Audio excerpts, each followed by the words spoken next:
Welcome to Friday Night Lights down here in Clark County. We are at McKenzie Stadium to watch Heritage Timberwolves and the Kelso Highlanders tonight. I'm Ryan Vassbrenner. I'm here with Kyle Bleeke. Thank you for joining in at Comcast Channel 328 and online at the EPS YouTube channel. Welcome to all of you watching from those platforms. Kyle, tonight we got a great game. Kelso's sitting 5-1. Heritage is 6-0 for the first time in school history. We've got a great matchup tonight. Battle of the unbeatens in the big play so far. One of these teams will continue on that trek. The other is going to join Evergreen at 2-1. We're going to find out which one is which here fairly soon. Again, like you mentioned, Heritage 6-0 for the first time in school history. Incredible. It is incredible. Their defense has really been the story this year, as they're going to start the game on defense as they kick the ball off. But they haven't allowed more than 14 points in a single game this season. And then on top of that, I mean, they've had 3 shutouts in 5 games. They've allowed either 7 points or fewer. So wow. Their defense has certainly been on a roll. Kelso is a football team that can certainly move the ball. They love to run the football. And so we'll see which team breaks tonight. Yeah, this is going to be very, very interesting. Historically, Kelso has always put up good numbers. We're going to see if that continues. And that's going to be Zayden Hoover with the return. He brings it out right to the 29-yard line, as Kelso is going to go ahead and start off with the football.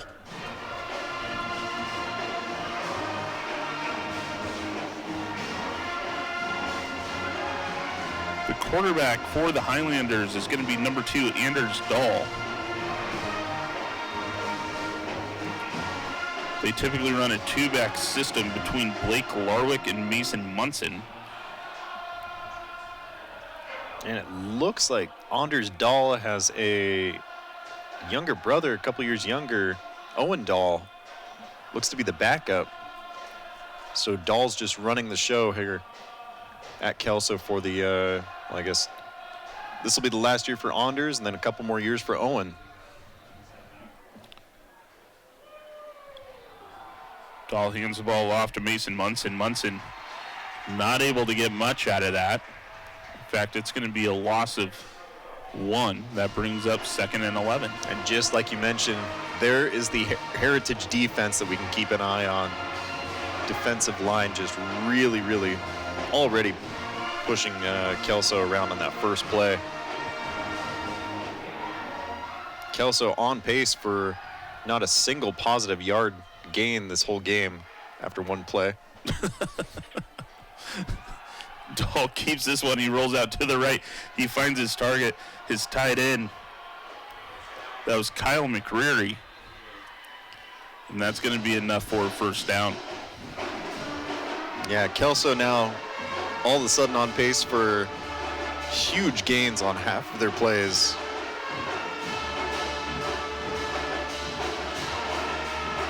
Inside Heritage territory. 1st and 10 from the Timberwolves 49.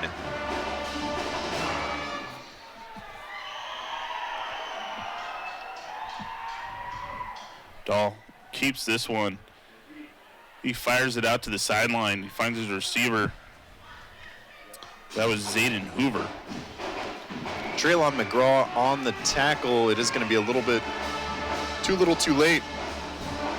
First down, Kelso.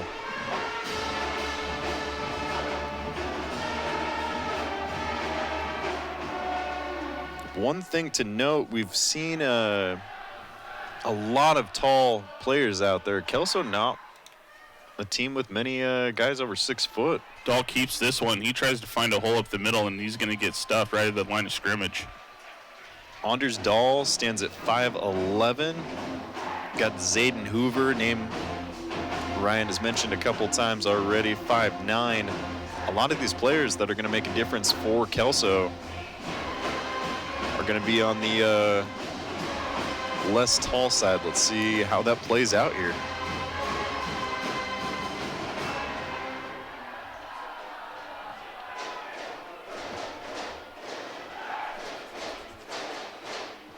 One to watch out for, number 6 for Kelso, Alex Dieter.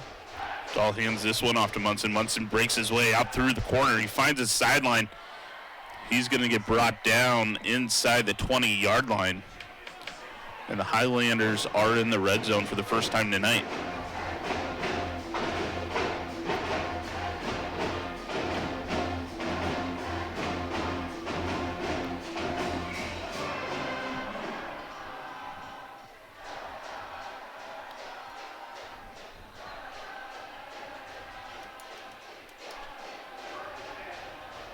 I'm seeing here number 20 for Kelso. Some of these names, man, are just some incredible names. There's a gentleman named Good Enough Addy.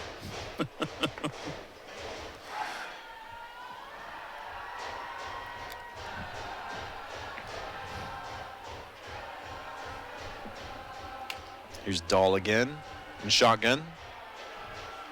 Dahl keeps this one. He makes his way up the middle. He's going to get hit right at the line of scrimmage. Ball pops loose, but they are going to go ahead and call him down.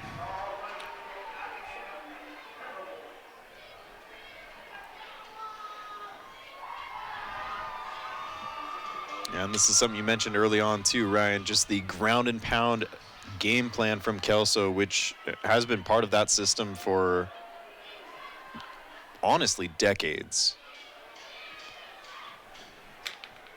Yeah, Mason Munson has checked out. Rutherford has checked in at the halfback position. Rutherford will take this one, tries to bounce it out to the outside.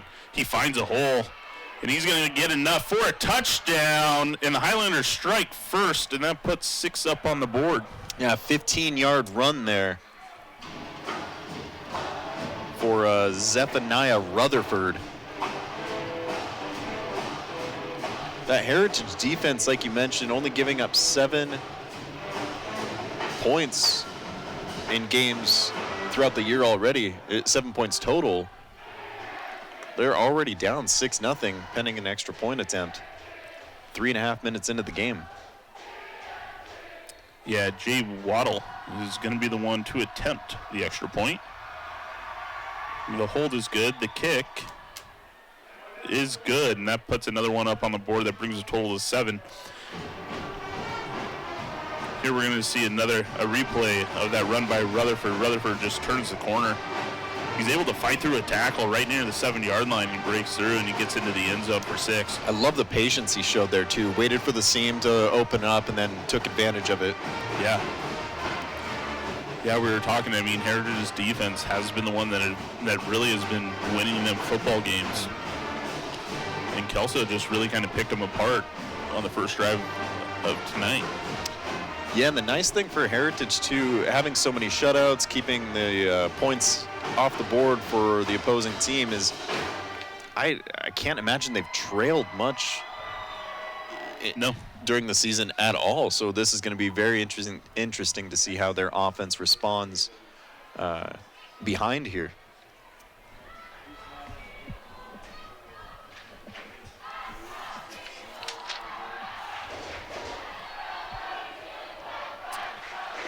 Waddle gets ready to kick this one away. The lone receiver for the Timberwolves is going to be Traylon McGraw. McGraw does field it. He tries to bounce out to the outside. He's going to run into some traffic, and ultimately he is brought down right at the 24-yard line. Kelso was trying to say that the ball was fumbled, but the white hat confirms McGraw was down. Heritage is going to go ahead and start this drive at their own 24.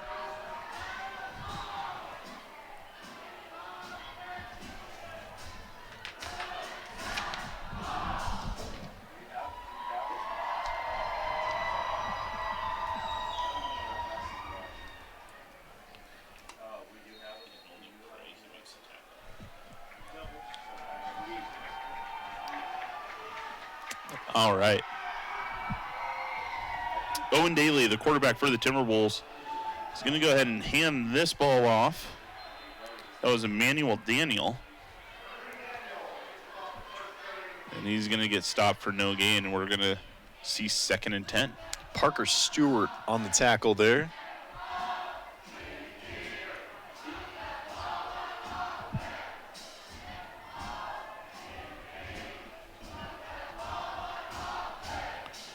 Owen Daly running the play in from the sideline.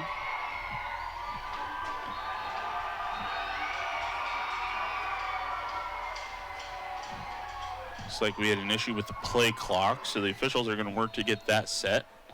And it's now counting down from 20.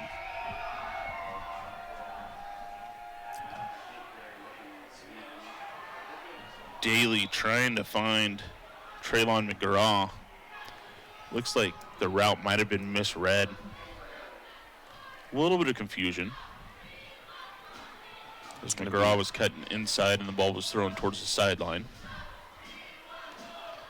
Yeah, it almost looked like Kelso was bearing down on him. He had to make a decision, and not necessarily the correct one. Clock is continuing to run on an incomplete.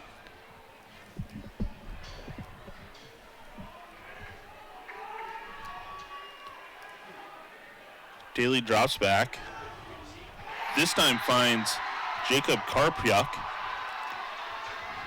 Going to get real close to the first down marker on fourth down. They're going to spot it right at the 35. They're going to give it to him. That's going to move the chains. 10 yards exact on the gain.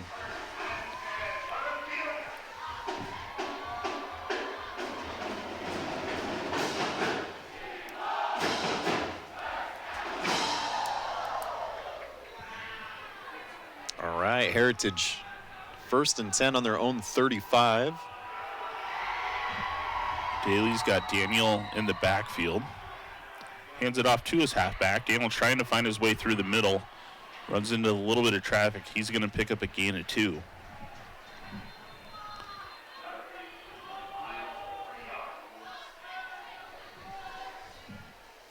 We're going to have an official timeout.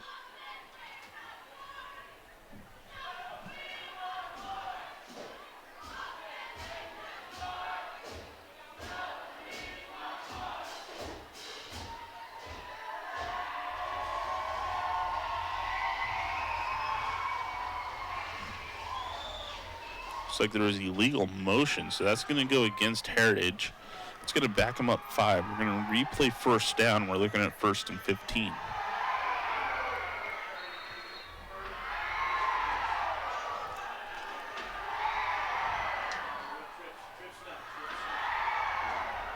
The lefty Daly back in shotgun. 3 receivers at the top of your screen. Daly dropping back under pressure. He's going to find Emmanuel Daniel. Little screen pass, but he is going to get taken out on the Heritage sideline there.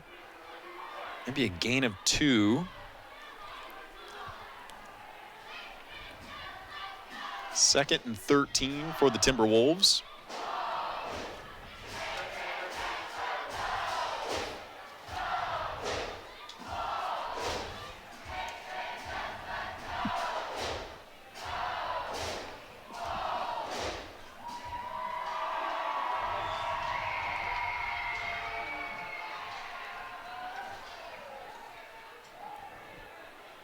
Daly keeps this one. He rolls out to his left. He's under pressure. He's going to throw this one up in the air, and that's going to go out of bounds for an incomplete. I think I did see a flag. It looks like there is one right around the 40-yard line.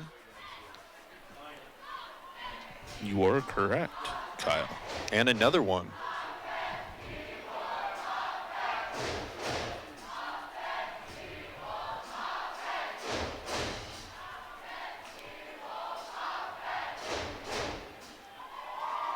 Like it was illegal procedure. The penalty was declined. That brings up 3rd and 13.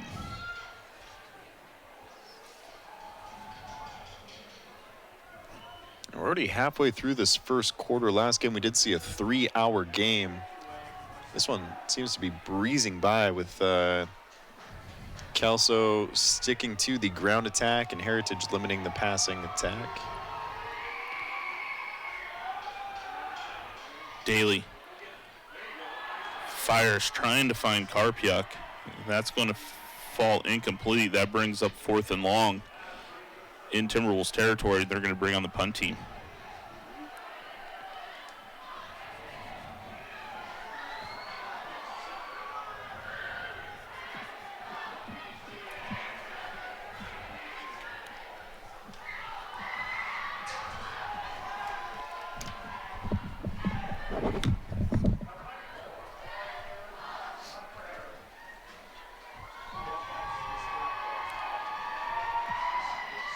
4th and 13, Timberwolves sets up the punt.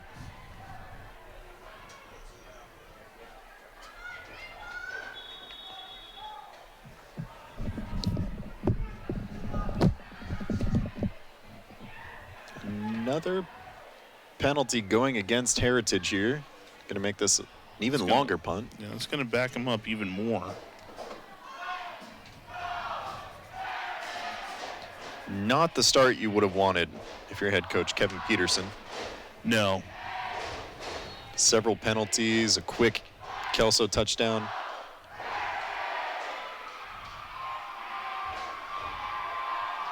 Heritage skies the punt. Fair catch is going to bring Kelso right around the midfield mark.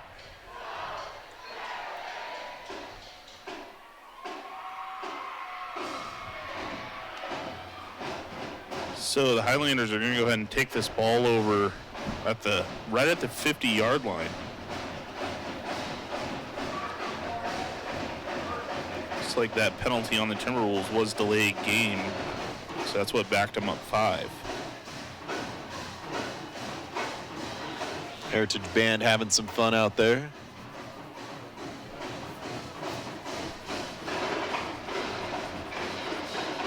And here's a good look at the Heritage defense.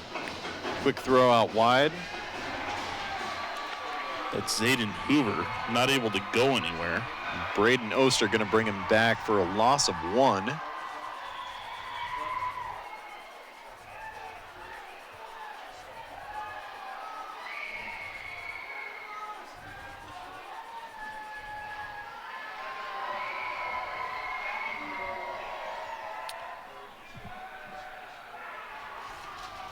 We will see what Anders Dahl can do, sitting 2nd and 11.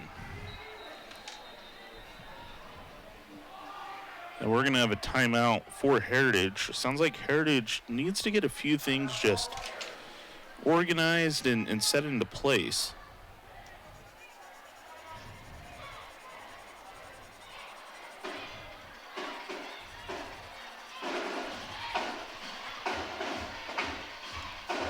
A little even more confusion out here.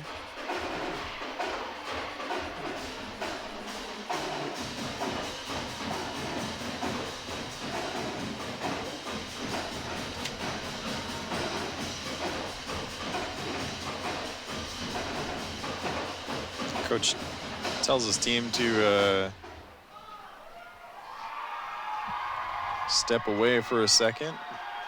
That is going to burn a Heritage timeout, is what it seems like.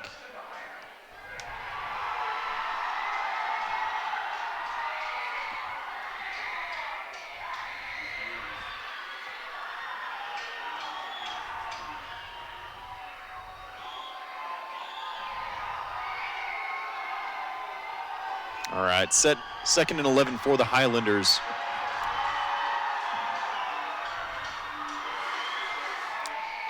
And just kidding, we're gonna redo the timeout. Huh.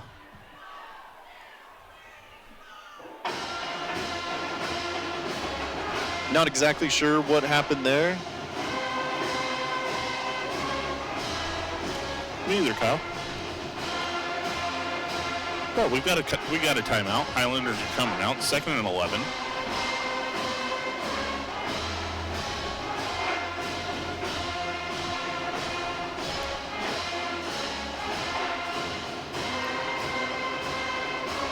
All right, now we're ready here. All 2nd right. 11, Kelso. Anders Dahl, he's got a 2-back set between Larwick and Munson.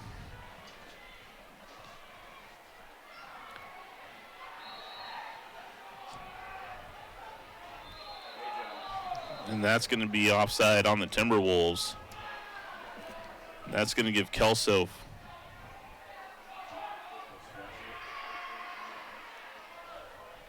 I thought it was on the Timberwolves, but Kelso's backing up like it's a false start. It seems as if we have thrown every rule. It is a false start. And we're I'm not sure. It is going to be a false start. We're just 2nd and 16. We'll play. We're trying to get this play done. Yeah. We'll get there. All right. Ball's ready. Here we go. And he hands it off to Munson. Munson tries to cut back up inside, and he's going to get stopped at the line of scrimmage. That's going to bring up 3rd and long. That play right there kind of defines both teams' strategies here. Kelso's going to ground and pound consistently. They're going to avoid the big passing plays. And Heritage, and their defense, like you mentioned, very, very strong. They're going to find these losses and make Kelso pay for little mistakes. Clock is going to continue to run. 4:15 left in the first quarter. Highlanders up 7-0. Anders Dahl drops back. He's looking downfield here on 3rd and long. Under pressure, he does find his big tight end, Kyle McCreary. But it's only going to be a gain of about 5, and that's going to bring up 4th and 12. The Highlanders are going to go ahead and bring out their punt team. Heritage, Traylon McGraw back to receive the kick here.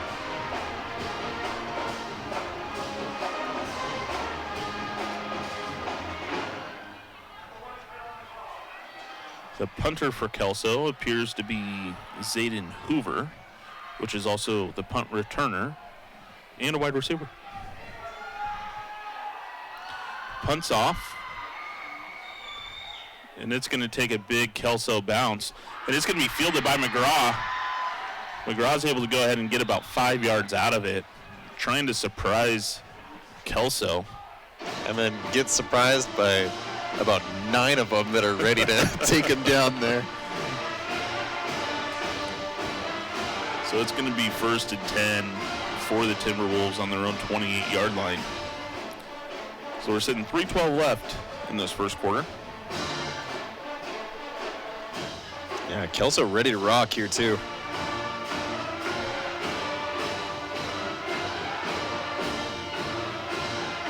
Let's see Zach Williams on the line. We've got Big Joe White, number 76, also out there. Number 3, Zayden Hoover, the punter, the kick returner, the man of many hats. That's a bad snap. Owen Daly's able to go ahead and scoop it off the turf, but has no choice but to fall forward. Looks like he took a bit of a hit in doing so. Yeah, Kainoa Feely there with the tackle. But that is going to be a Heritage player down.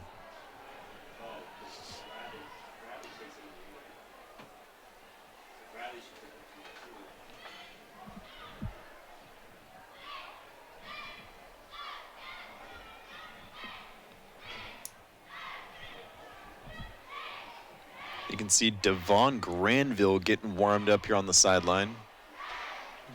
He is the backup. Granville, a junior. We've seen Granville play before, too. Definitely a different pace setter for the Timberwolves. More of a mobile quarterback. Owen Daly walking off under his own power. We are going to get Granville on the field for at least a play or two.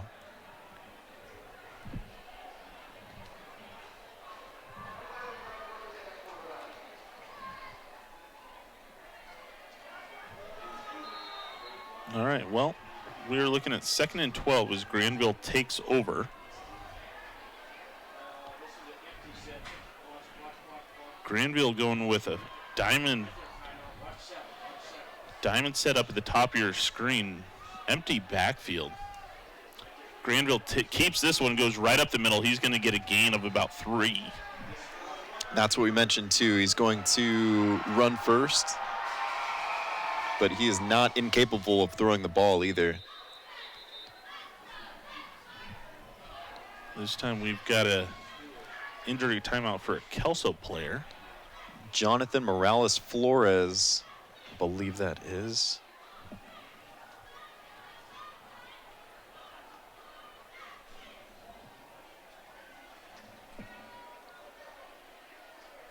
that is Parker Stewart for Kelso, that is going to be a big loss. He's a huge X factor on the defensive line.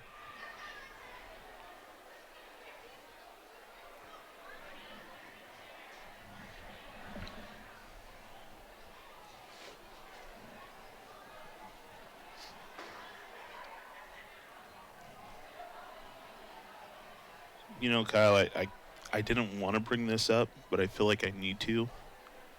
What did you say about 10 minutes ago in real time, but like 60 seconds at game time? Are you thinking I cast or jinxed it? I think you did. I think you did. Something about this quarter breezing by, yada yada, something along. Yeah. Well, that's great news to see Parker Stewart up and making his way towards the sideline. Hopefully that young man's just got a bit of a stinger and he's all right and he's able to return. But here we go. We've got Devon Granville. Traylon McGraw lined up just to his right. Heritage facing third down here.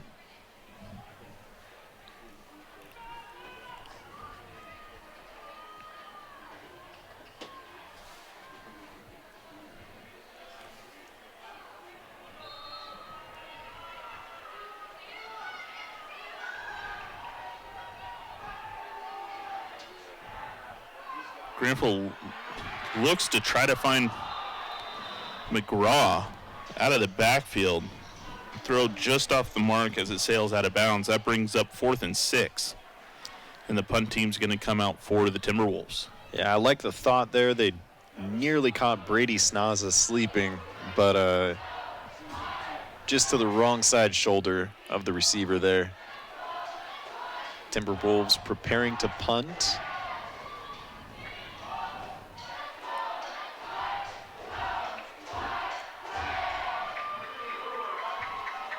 The punter for the Timberwolves, Omar Ramirez, gets this one away. Just in time, too. And it takes a Timberwolves bounce, and it's going to be downed. Looks like right at the 29-yard line. So the Highlanders are going to come out and start their drive on their 29. They are currently in the lead 7-0 with 2:17 remaining in the first quarter.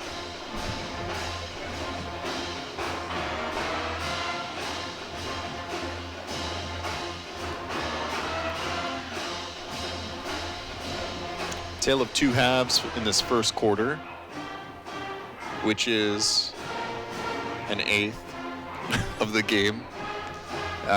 First half really flew by. Second half, we don't have to point fingers or name names, but is really slogged by with... I would never. Anders Dahl set up as quarterback for the Highlanders, sends his receiver in motion. He does hand that ball off. That was to Trevin Roller, and that's ultimately going to be for a loss.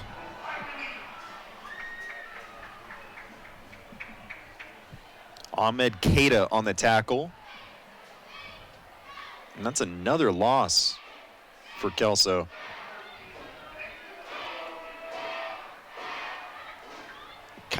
It really seems like that first drive may have just been nerves for Heritage, because the last couple drives where Kelso's had the ball, they have really not been able to do anything against this Timberwolves defense. Yeah, the Timberwolves defense has really stepped up after that first drive for Kelso. Kelso's having to absolutely fight for every single yard that they can gain. Yeah, Jacob Karpiak takes him down. I'm really impressed with the tackling capabilities of Heritage. Not a ton of, if any, missed tackles outside of that first drive, but Heritage really, when they get an arm on him, they do not let go. Yeah, that 3-yard run by Mason Munson brings up 3rd and 9.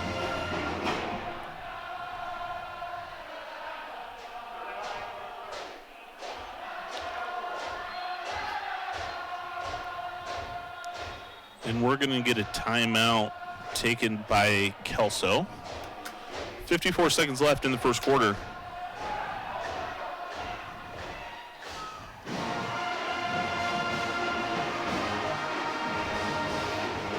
That leaves Kelso with 1 timeout remaining.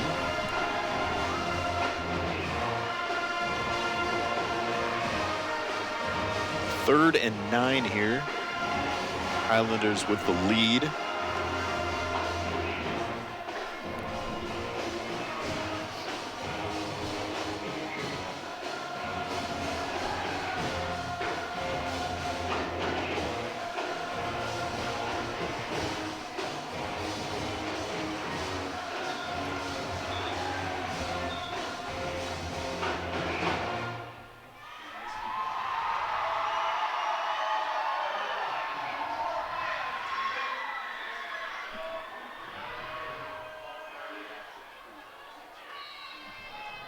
All right, coming out of the timeout, Anders Dahl has Rutherford lined up. Dahl drops back. He's looking out wide. He finds Zayden Hoover. Hoover tries to make it to the outside. He gets enough for a first down. He's going to move the chains as he went out of bounds right at the 47-yard line. And yeah, I know that was a big gain, but Braden Oster, again, with a good tackle there. Gets a couple hands on him and able to not let go. Could have been much, much worse had he gotten loose because no other Timberwolves were anywhere close. Yeah, that's a great catch by Hoover. And Oster just there to just throw him out of bounds.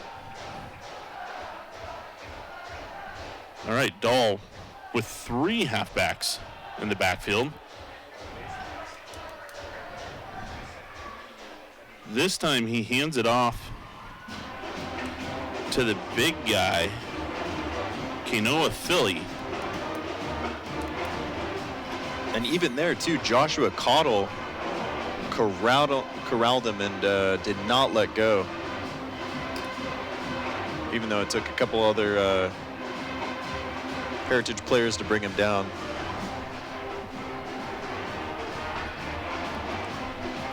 All right. And that is going to be the end of the first quarter. We are going to go ahead and swap sides as we move into the second.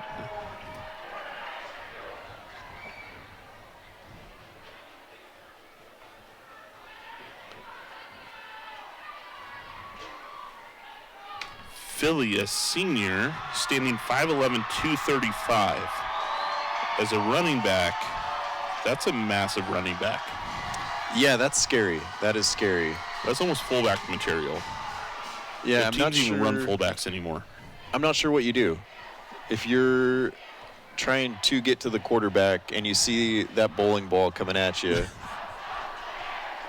I'm not sure how you defend that.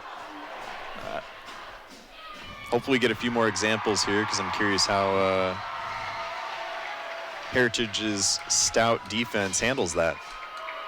Yeah, it looks like Philly has checked out of the game.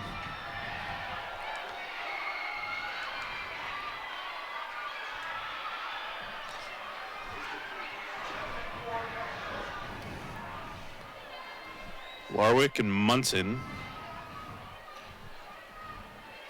Also, Leo Drumel Tarkes in the backfield for Kelso.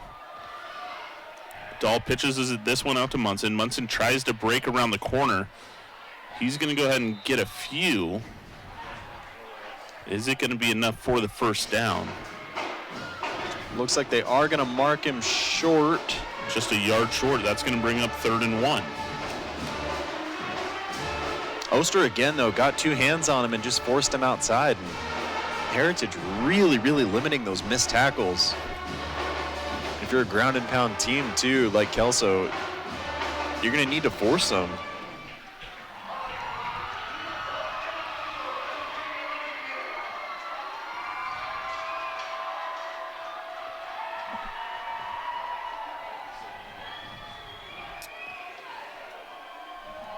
Dahl has Philly behind him. Philly this time tries to break around the corner.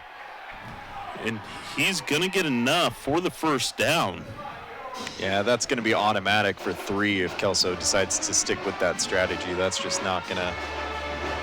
I'm just not sure how you stop that. I'm out of ideas. I think he's only ran twice, and Heritage is like, well, let's hope. Do? Yeah. Looks like he is going to stay on the field, though. 1st and 10.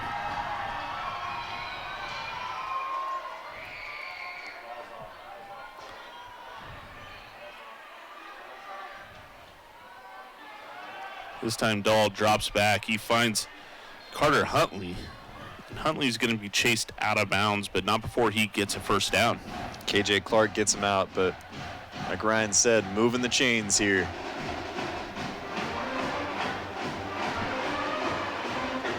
He's going to stop the clock as well. Kelso out to the 32-yard line. Looking to extend their lead.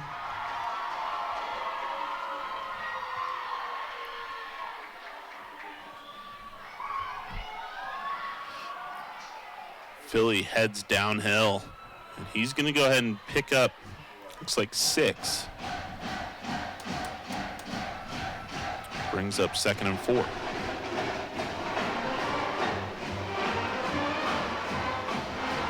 Philly checks out of the game. In comes Brady Snazza.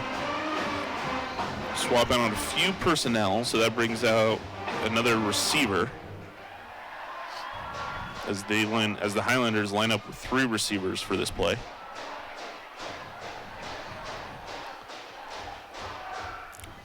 Dahl hands this one off to Larwick. Larwick not able to make any progress, loses a yard. That brings up 3rd and 5. Now this is a big play for Kelso.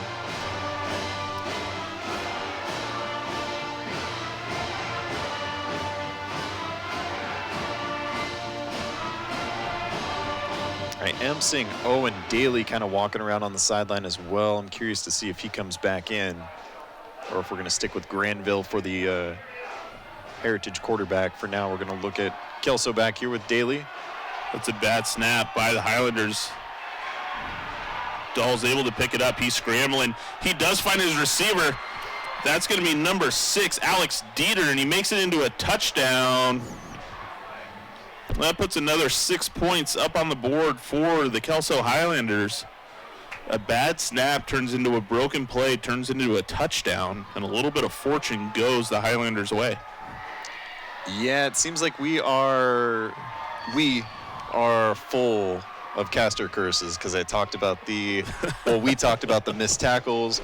We talked about the Heritage defense not giving up, and it looks like Kelso able to force a missed tackle there, and nobody within maybe 60 yards of that receiver. Jay Waddle for the extra point. It is up, and it is good. That's going to bring the total to 14. 14 for the Highlanders to Heritage 0. Here's the broken play. Dahl's able to go ahead and pick this up, break a tackle, and scramble towards the outside. He ultimately finds Alex Dieter wide open right around the 15-yard line. Yeah, and there's no one around him. Nope, that's automatic. Great heads-up play there from Kelso. Typically, too, if you're a quarterback, you just fall on that ball, right? Yeah.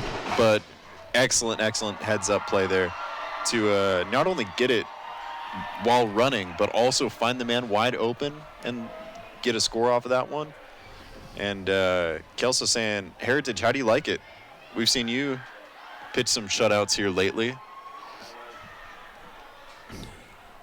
Heritage not loving the taste of their own medicine here. No, Kelso. Heritage needs to find something offensively.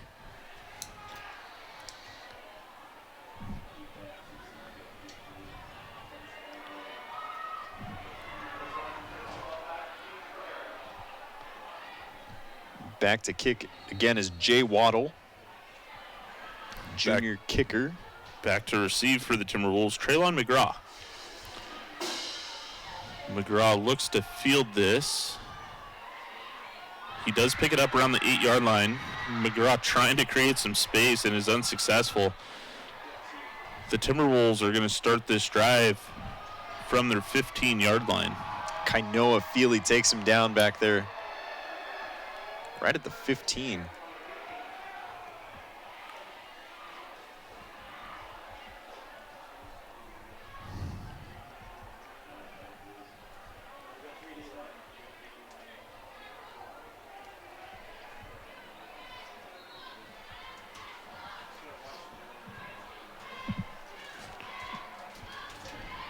does like the Timberwolves are sticking with Devon Granville as their quarterback.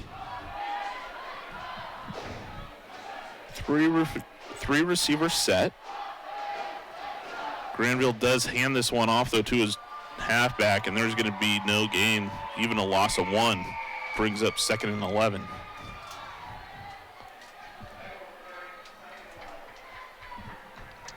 Heritage defense really getting a stern talking to on the sideline over here about that Highlander being wide open on that last score. Coaching staff not thrilled about that one. Granville still in. Daniel in the backfield. Granville looks to find Dakari Bradford. That's going to be a gain of, looks like 6. Brings up 3rd and 5.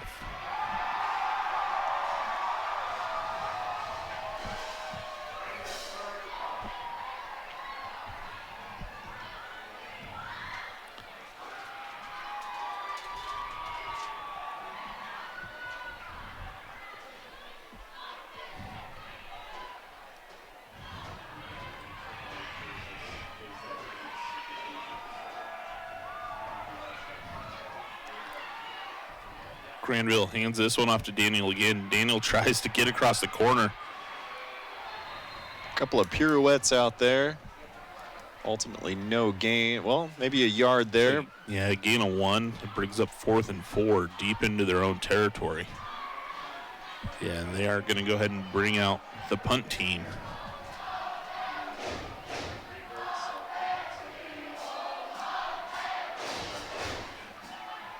Punter Omar Ramirez will be punting from about his own 9-yard line.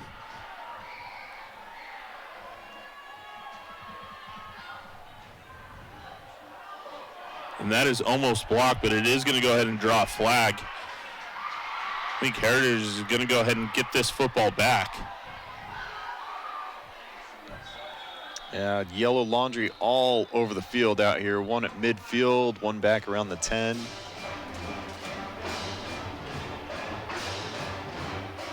I think we've got a roughing the kicker penalty down here on the 11. It might have been a hold closer to the 50-yard line.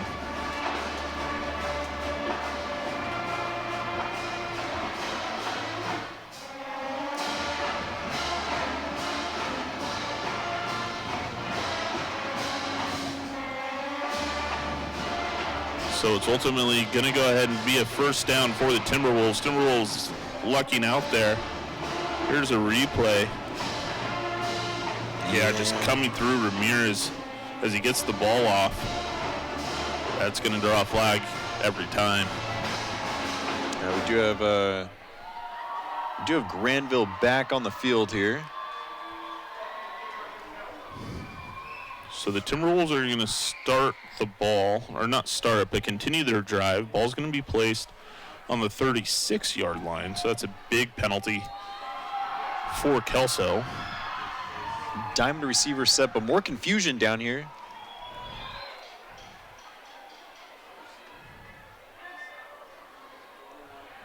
Granville looks to McGraw. McGraw is able to make his way around the corner, and he's going to get shoved out of bounds right at the 45-yard line. Heritage wanted a face mask call there, but they're not going to get it. It's going to bring up 2nd and 1.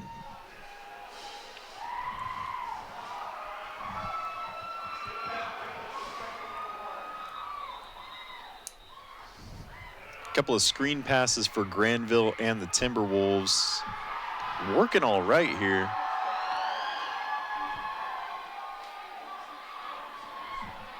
A diamond formation moves to the top of your screen now. Let's see if they run the same play just on the opposite side of the field. Kelso knew it was coming. That ball's live. They are calling it incomplete. With that diamond formation, what they're doing is they're sending those 3 receivers out almost as blockers to give McGraw just a little bit of time and space to make the catch. Yeah, and you can tell, too, that is... Kelso caught on after the first one. Yeah. They had somebody there ready to get it. We've got 4 flags on the field, 1 in hand.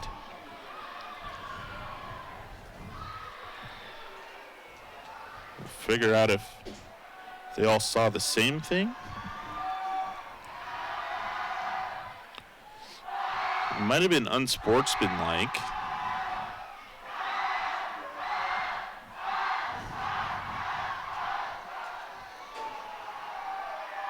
It is unsportsmanlike conduct on Heritage.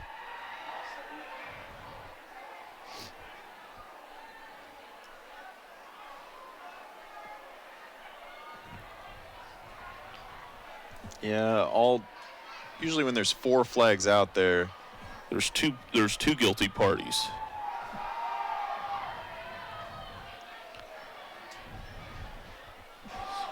Here we go. Here's the replay.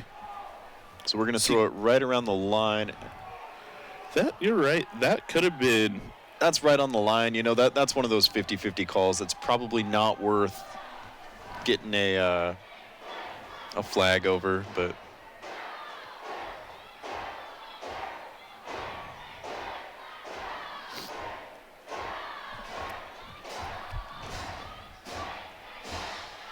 refs are saying, everybody chill out. Heritage going to gather their composure along with Kelso, and we're looking at 2nd and 1 here.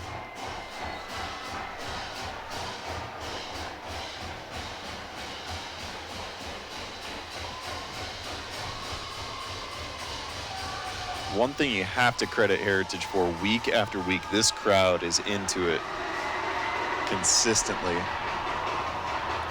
Yeah, I mean, it's an exciting time to be a student. I mean, this is the first time your team has been 6-0 in school history. That's a big deal.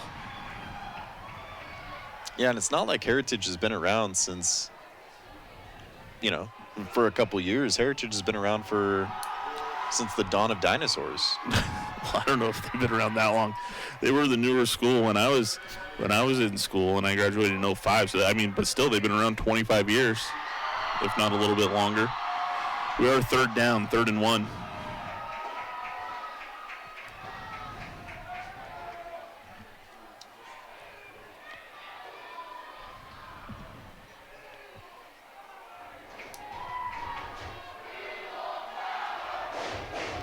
All right, and I think we're ready to play. Granville's got McGraw just off to his left. He hands it off to McGraw. McGraw takes this one up the middle. It is going to be enough for a 1st down. They're going to give him forward progress to the 47, and that's going to move the chains. A slew of Highlanders there, able to limit how far he goes. That is going to be Leo Drumal tow cars that got to him first. 1st down here, Heritage. Looking to get on the board.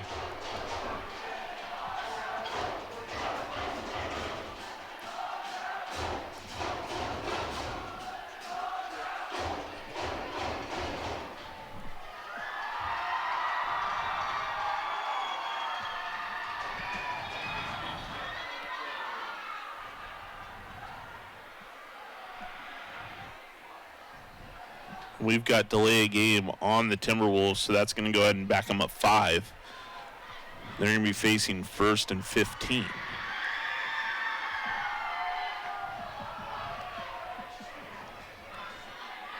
That's a backbreaker for Heritage, who's made of living off of these little 3-4 yard gains. Since Owen Daly went out, you just added 5 more yards. Yeah, I mean, that's been the 3rd delay of game penalty we've seen on the Timberwolves tonight. Granville hands this one off to the tailback. That was Emmanuel Daniel. Looks like he's going to pick up about 2 or 3, and that takes it to 2nd and 12. Looked like Zach Williams and Big Joe White first to get to him, and they both come off the field here.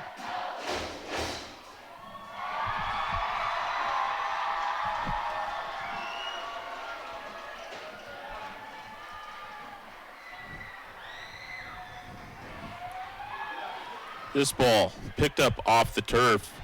He is able to go ahead and get it to McGraw. But it's ultimately going to be a loss of about 3. Alex Dieter gets to him first. Does not let go. Third down. 3rd and 15 here. Granville struggling. I don't know if it's the snap counts or something's just not quite right. Well, throughout the game, Heritage just doesn't seem to have the rhythm. There's been several miscommunicated plays, delay of games. Yeah, something's just not clicking. This one's sent out to Daniel. Daniel stumbles, and he's going to pick up a gain of 1. That brings up 4th down, 4th and 14. Yeah, Heritage so far seems unprepared and undisciplined, but we're going to see if that changes here. They are going to punt it away. Back to receive Zayden Hoover, number 3 for the Highlanders.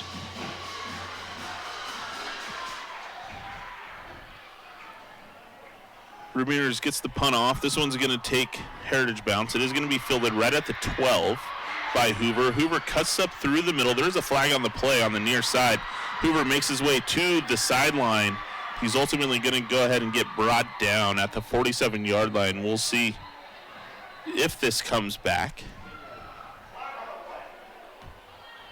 Adam Friedendahl able to take him down, but not after a big gain there on what initially looked like a pretty risky return. Does look like this is going to be holding on the Highlanders, so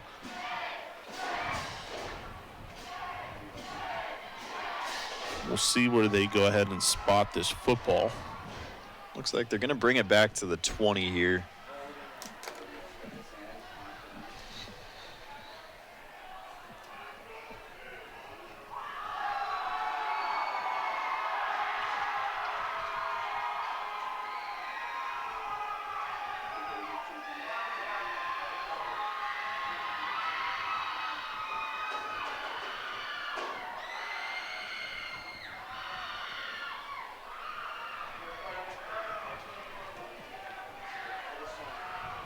First time in a while the Kelso offense has taken the field.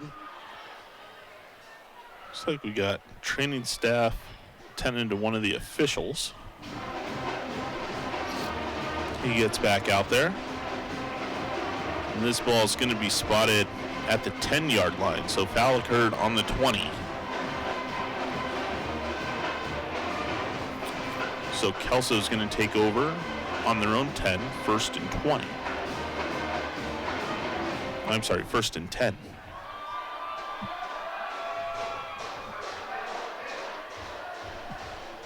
All right, 3:05 left in the first half. 14-0 Highlanders over the Timberwolves.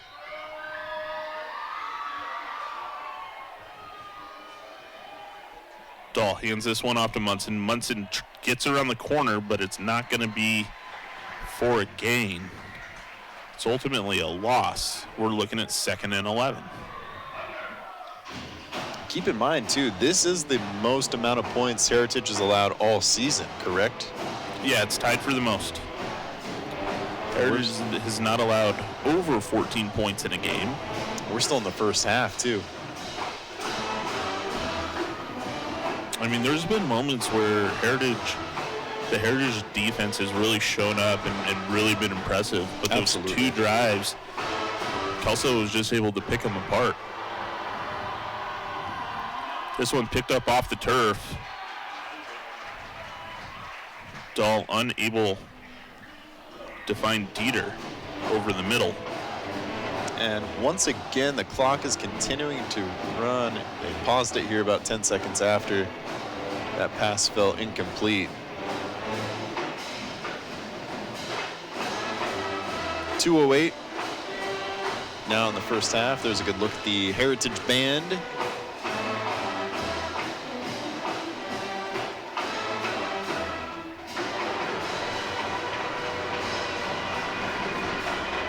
Dahl has Munson in the backfield. And then he's got 2 wide, 2 slot receivers. Another snap Dahl had to pick off the ground, but ultimately this is whistled dead. Looks like it's going to be a delay of game against Kelso.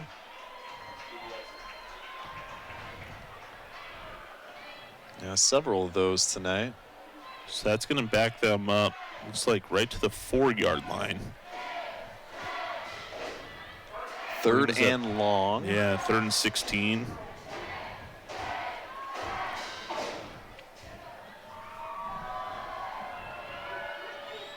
Dahl hands this one off to Munson. Munson trying to be patient, find a seam. Looks like he gets a gain, a short gain. But that's ultimately going to bring up 4th down.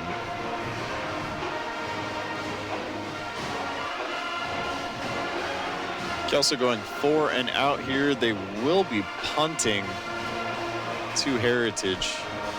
Quick 4 and out too.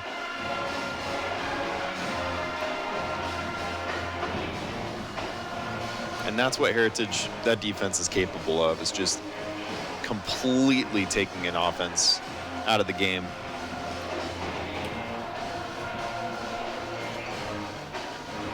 And really, the first drive, you know, you can chalk it up to nerves. Sure. You can just chalk it up to coming in a little cold to the game. Second score for Kelso. Somebody wide open. You know, all it takes is one person just to, hey, we got him. And, give up for half a second. Yeah, that second score for Kelso, I mean, it was made on a broken play. I mean, a ball was snapped, it hit the turf. Dahl was able to pick it up and scramble out of really taking a big loss, and he found an open man. Sure, so if you're the Heritage coach right now, God, you got to tidy things up a little bit, but we're so close, too. So close.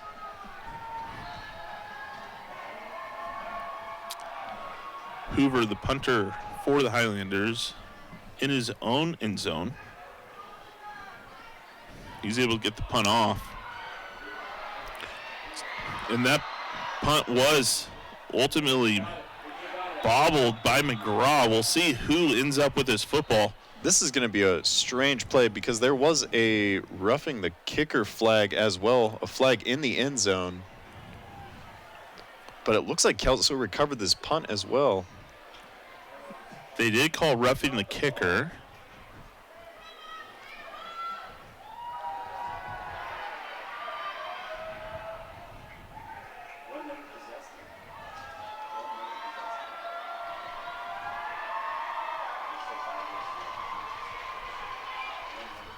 If Kelso can deny the penalty,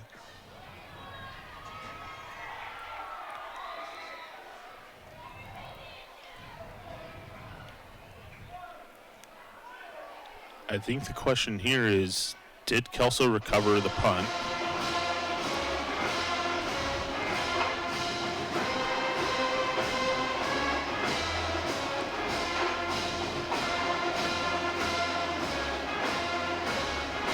So the penalty is declined. It is going to be first down for Kelso at the 39-yard line. They did recover that punt. Here's a replay of it. We'll see Hoover getting hit. He just gets ran into. Right on the back foot, too, man. Then right here, Traylon McGraw, he does drop it, and it is ultimately recovered by Kelso. Victor Zhumaniyazov. You want to give that one a go? Number 42 for Kelso. I think he did a great job.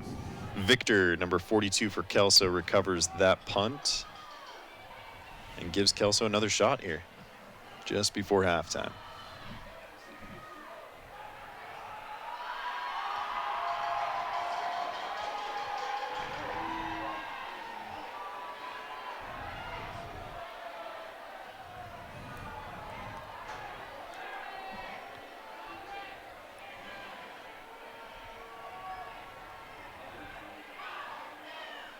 So it looks like they tacked on another 10.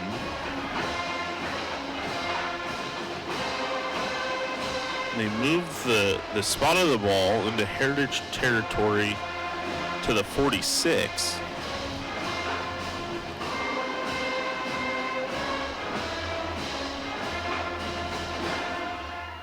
And the Heritage coach looking for some clarification here. They may have added the 10 yards from the roughing the kicker penalty is the only thing I can think of.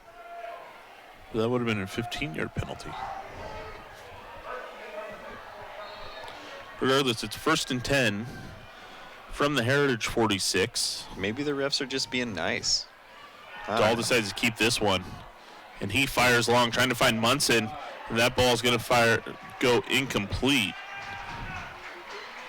No flags on the play.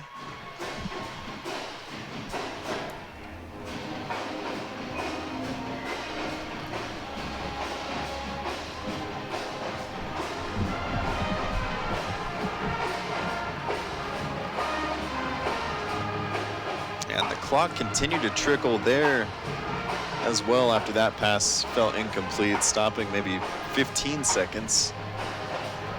1:18 left in the first half. We're going to give 2nd down a shot here.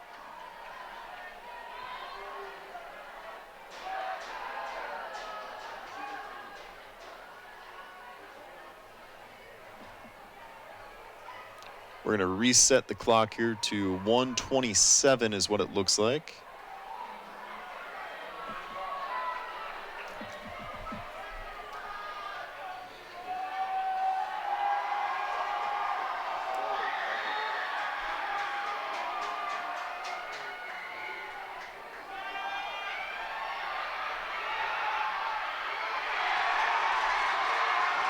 Dahl gets taken down for a loss of what seems to be 7. It's number 70, Max Darby, that is down for Kelso. Looks to be in some major pain out there. Hopefully he's all right.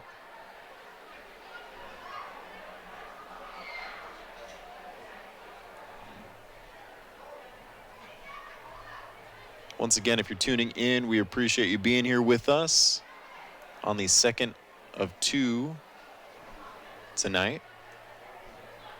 First game we saw Evergreen and Prairie, with Evergreen emerging victorious. Tonight we're looking at Kelso with a 14-0 lead over Heritage before halftime.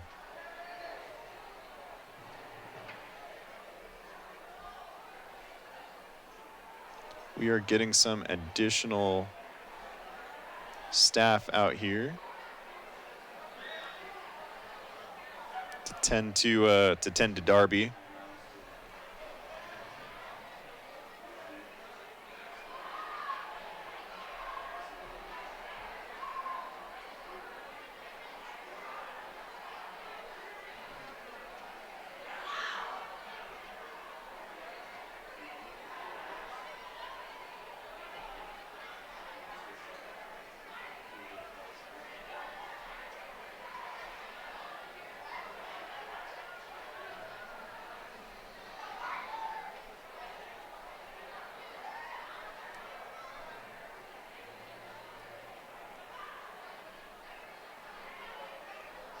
Kelso really in control of this game so far here. Although the Heritage defense has really been firm.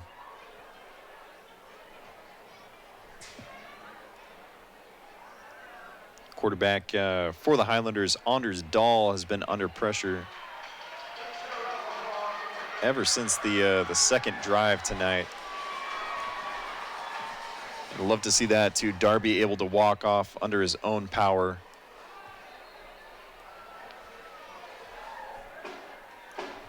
Heritage ready to take the field. Kelso looking at 3rd and long with 76 seconds left here in the first half.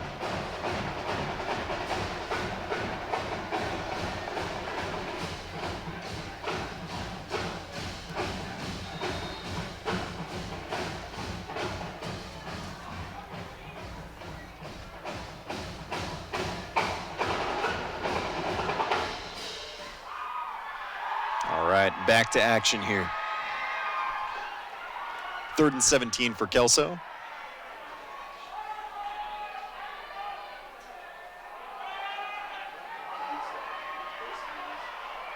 Dahl hands it off. There's a flag. That's Kainoa Feely for a gain of about 10, but a large portion of that is going to be,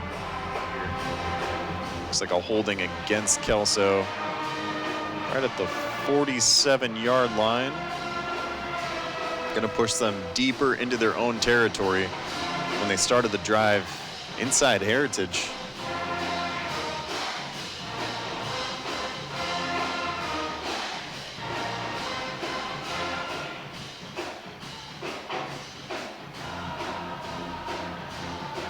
It's going to be 3rd and capital L-O-N-G.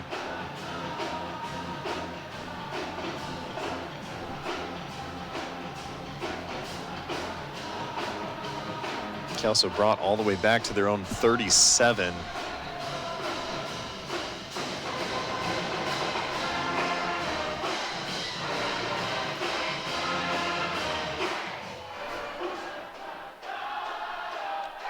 Third and 27 now.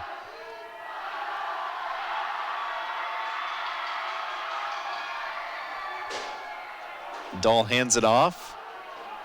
And Feely stays on his feet, dragging a handful of Timberwolves around.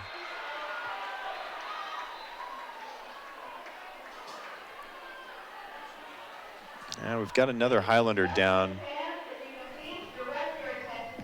This is Bradley Jerome, but hops up.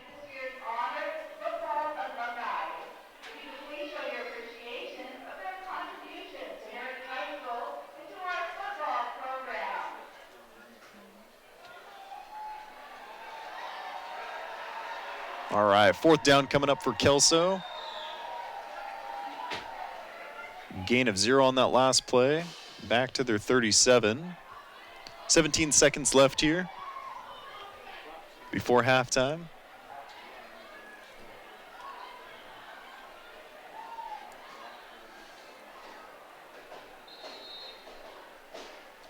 Clock is going to roll. And Kelso is content taking that to halftime.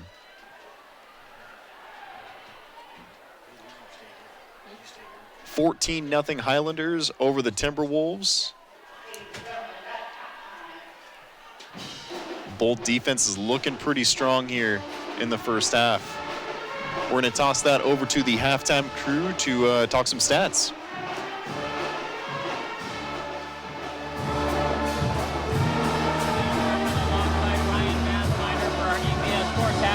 Show where the Kelso Highlanders lead the Heritage Timberwolves 14-0.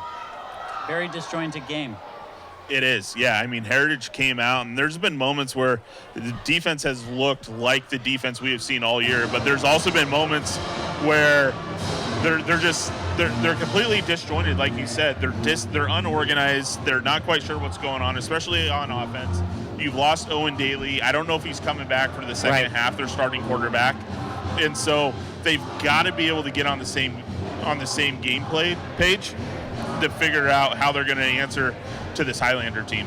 Well, and when we say disjointed, it's proven by the fact that how many delay of game penalties have gone against the T-Wolves. Yeah, there's 3 or 4, and there shouldn't be this many delay of game penalties this late into the season. Well, and as far as Kelso is concerned, they've got 2 touchdowns, and they have been playing a lot of penalty football as well. We've had roughing the kicker calls on both sides of the field. We've had unsportsmanlike conduct. Not that they're, I'm not saying it's all Heritage that's disjointed, but Kelso is somehow up. Yeah. By 2 touchdowns. Yeah, I mean, Kelso came out strong, and they scored on their first drive. That's something that not a lot of teams can say that they've scored on Heritage this year. Right. And so they come down, score in the first drive, and then they pick up another touchdown off really a broken play. It's a snap that was picked up off the turf, and they found Munson, in the middle of the field wide open for a touchdown. So it's one of these things where it's just there hasn't been a lot of great football on either side of the ball tonight, but somehow Kelso's found their way to be up by two touchdowns. Okay, let's just start with the Heritage Chalk Talk. What do you tell these guys at halftime? Back to basics, figure things out. I mean, snap counts, you got to figure out delay of game penalties. Hopefully you can get Owen Daly back. I was watching for him on the sidelines. He still has his helmet. He's standing there.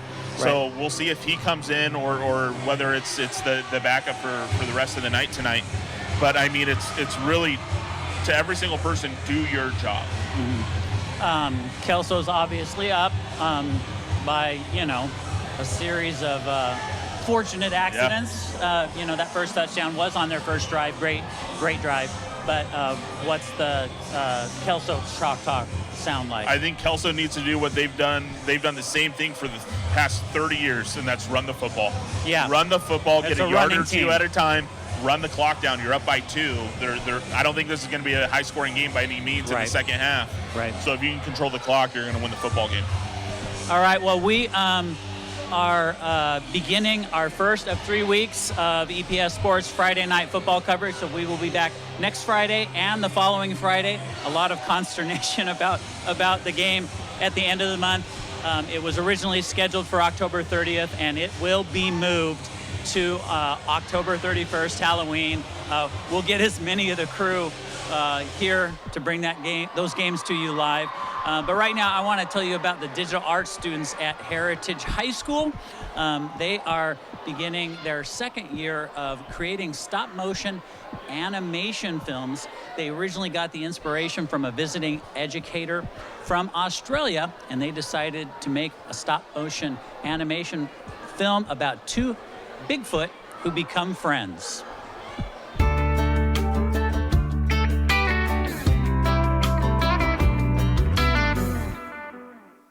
See, that's where the forest grows thick and the trees are bigger. That's Bigfoot country down there.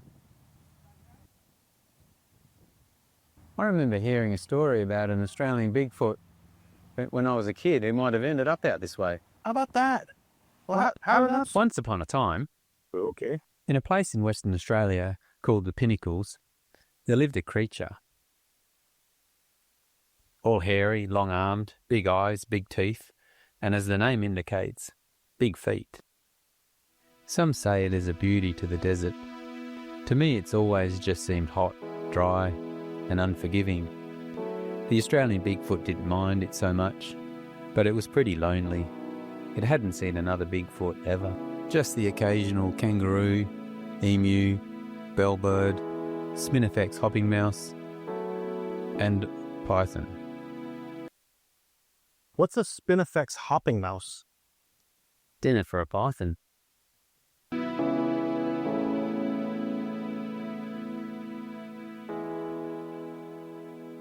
One day, it mixed some of the red sand with water and made paste.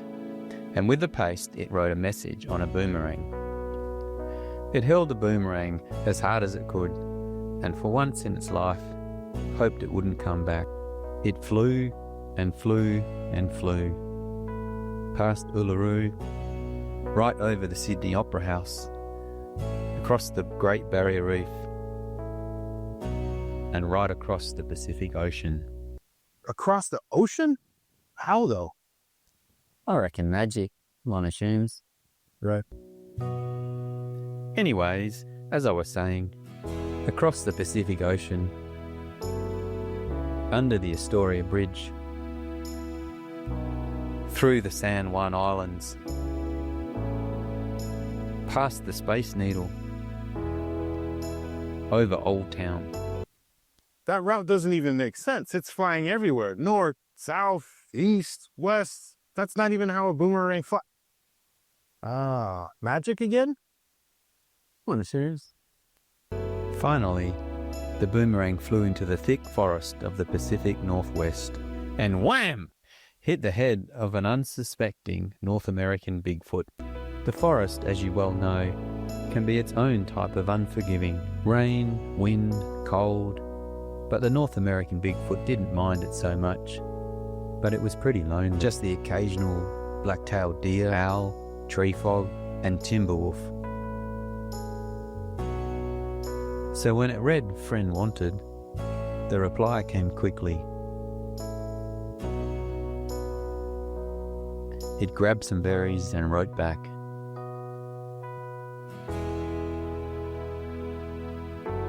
It hurled it back as hard as it could. Off it flew. Old Town, Space Needle, San Juan Islands, Astoria Bridge, across the Pacific Ocean, Great Barrier Reef, Sydney Opera House, Uluru, and back to the pinnacles. The Australian Bigfoot was overjoyed. Magic again. Precisely. It finally had a mate, a pen pal of sorts, a friend. Back and forth they wrote messages and threw the boomerang to one another, forming a friendship and bond. They talked about anything and everything, what they had in common and what was unique to Australia and the Pacific Northwest. One day the North American Bigfoot had an idea, and it invited the Australian Bigfoot to come and visit, oblivious to the idea of distance and just how treacherous such a journey would be. Couldn't it just use, magic again? Strangely, no. Anyway, as I was saying, off it flew. Space Needle, San Juan Islands, Astoria Bridge, the Pacific Ocean, to the Great Barrier Reef. Whomp! A great white shark snatched the boomerang and ate it. Wait, what? That's it? Ate it whole. Message never arrived. No invite received. Just end of story. By then I should have been asleep anyway. Well, that's not how I expected it to end at all. That's bittersweet. I mean, I guess there's lessons to be learned about friendship or something. I don't know, mate. It's just a cautionary tale about looking out for sharks in the reef. Though I suppose it's one of those stories where you can imagine a different last chapter on your own. I always envisaged the Australian Bigfoot had come to know its friend well enough and wanted to see it anyway. It didn't even need the invitation via boomerang. It probably hiked past Uluru, Old Town, right here to Keegan's Theatre. Two friends together, having fun. I like that ending. Those two are probably out there playing with each other. They don't even have time to interact with us humans. It's magic. It's the magic of friendship. One assumes.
After recording 3 performances in February as part of their audition, it was during a rehearsal in April when band director Sam Ormson received the news that Mountain View High School's Jazz Band 1 had been invited to perform at the Midwest Clinic. And I had my phone out because it was playing music, and I opened up the email, and then I saw like the subject line, and it said Midwest Clinic, and I was like, and I had this little moment of don't click on it, because what if it's a no?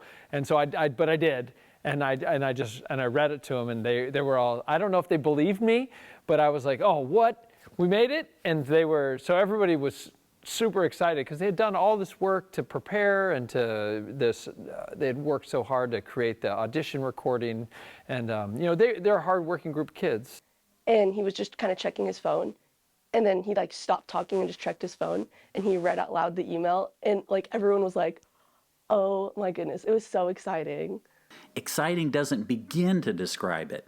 The Midwest Clinic is the country's premier music educators conference, and Mountain View's top jazz band is just one of 5 invited to perform at the conference out of hundreds of audition submissions. Well, so this trip really like symbolizes to the jazz program like how important it is to have jazz programs in school, because like look where it can take you, right? We can go and teach other people how to use their jazz programs in their school. I wouldn't be who I am today without this jazz program, And the Mountain View Jazz program is a team effort, with director Mark Clausen leading Jazz Band 2 and preparing students for Jazz Band 1. Personally, I'm really happy just to know that I want to put more into this program, because I know that when they leave me, that they're going to another really great place that they can grow even more from. And it makes me very, very grateful for my students and for Mountain View and Evergreen that the infrastructure and that what we do is possible. I know it's not just me doing this, it's the students and the families and the other teachers in the district who started these students on their instruments. So it's a very holistic. There are many, many pieces, and we might be the leaves of the tree, but I totally understand the roots and all of those other pieces that went into it. So there's a lot of gratitude for everything we get to do. Evergreen Public Schools activities levies help fund music programs in our schools, but this trip is beyond what levy funds can pay for. The total cost of the trip to get 20 students, 3 staff members, and 2 parent chaperones to Chicago is about $37,000 for airfare, ground transportation, hotels, and food. The band does have local and national business sponsors, but is looking for more donations to blunt the impact on families. So it is still a financial burden on those individual students. And they're fundraising as well at the individual level, and they're working hard to do all of that. But it is such an honor that I want it to be possible for all these students. Trumpet player Claire Hagley says this isn't your run-of-the-mill field trip. They're going to showcase Evergreen Public Schools' outstanding music programs to the world. It's a lot of things. First of all, Midwest is like one of the biggest band clinics in the nation, and there's every state represented. Not only that, but there's international representation. So I think us being like one of 4 or 5 jazz bands to be able to perform and showcase music for educators just shows how much our program contributes, and not only in the state but the nation. If you'd like to help make this once-in-a-lifetime performance possible, you can make a tax-deductible donation at mvim.org/Midwest Clinic and click on the Donate Today button. You can also reach the website with the QR code on your screen. Calling all student athletes in Evergreen and Battleground Public Schools. The Mark Rigo Athletic Scholarship Fund is accepting applications. Mark Rigo was a beloved football and track coach who passed away in 2018, but left behind a legacy. The thousands of student athletes he pushed to become the best versions of themselves and pursue their dreams. His whole thing was the power of one. If he could just do one thing each day for one person, he's made an impact. If you are heading to college or a post-secondary trade school and have taken part in sports in Evergreen or Battleground Public Schools, Rigo's legacy can also help offset some of your college costs. To fill out an application and learn more, head over to rigoscholarship.com. Let's keep Coach Rigo's legacy going by helping new generations of students pursue their dreams.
All right, welcome back to McKenzie Stadium. We are here for the second half of the Heritage Timberwolves versus the Kelso Highlanders.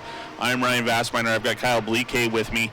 Thank you for those of you tuning in on Comcast Channel 328 and online at the Evergreen Public School District channel on YouTube. Appreciate that. Kyle, we're back. We got some news of kind of some things that had happened in the first half. As you can see on the screen, there is an ambulance over on the Kelso side. We got word that Anders Dahl, the starting quarterback for Kelso, did dislocate an elbow, so he is being replaced by his younger brother. That's Owen Dahl, and so he's going to be taken over. Kelso also lost one of their starting linemen earlier in the game, Parker Stewart. He's out. On the Heritage side of things, their starting quarterback, Owen Daly, left the game early in the first quarter. Now, he hasn't left the sideline. He still has his helmet, so he may make an appearance here in the second half. We'll have to wait to see that, but those are some big key losses for both teams. It is, yeah. It's going to be interesting to see how both teams respond coming out of the halftime break here. We are going to get a look at the ambulance coming through your screen. Really wishing the best for Anders Dahl, senior. Really hoping it's not his final game. Hopefully he can make a return this season. Kelso up 14-0 here. We have seen Granville for Heritage. And this kick is going to be redone. But both teams kind of stalled out. Maybe halfway through that second quarter. We're going to see if either team can find some momentum here. So that was a false start on Kelso, so they're going to be backed up 5. Take the kick again. Back to receive for the Timberwolves is Traylon McGraw, number 1. He stands at the 20-yard line now. All right, we're going to give this one another go here.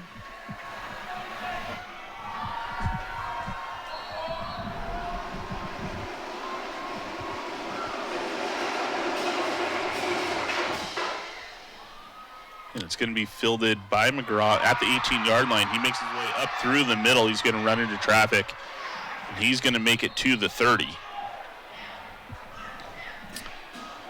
So Heritage is going to start third drive at the 30-yard line. It is Granville that makes his way out as quarterback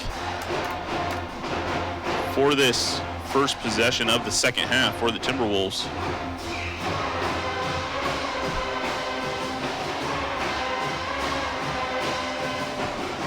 We're going to see if Heritage can find some momentum here. They really stuck with a lot of screen passes, a lot of runs. After their original quarterback, Owen Daly, went out. Let's see if they stick with that strategy or if they're able to push the ball downfield a little bit. Granville hands this one off to Daniel. Emmanuel Daniel looks like he's able to go ahead and get a gain of 2. That brings up 2nd and 8. Zephaniah Rutherford with the tackle there.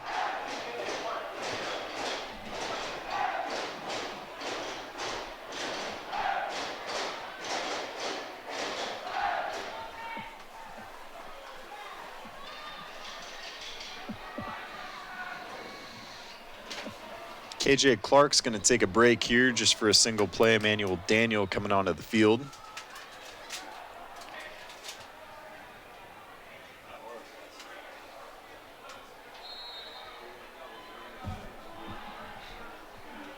All right, Granville's got Daniel just off to his left. He's got a 4-receiver set. He decides to go ahead and keep this one. He makes his way to the outside. He's going to get a gain of about 4. And that's going to bring up 3rd and 4.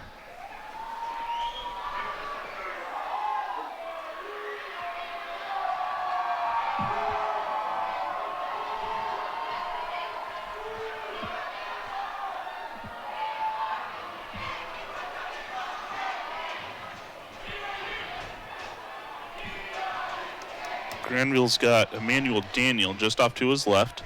He does hand this one off this time. Daniel makes his way up the corner. He's going to get enough for a first down.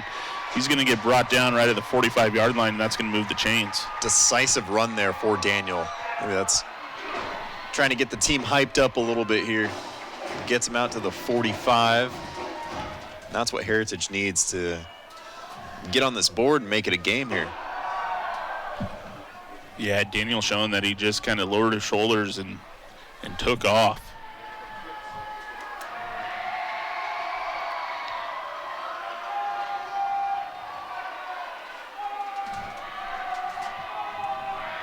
Granville hands this one off to Daniel as well. Daniel gets popped after gaining a yard. Big hit. Yeah, Blake Larwick there with the tackle. Gain of 1. Heritage kind of just chewing clock here. KJ Clark comes into the game, replacing Daniel at the halfback position.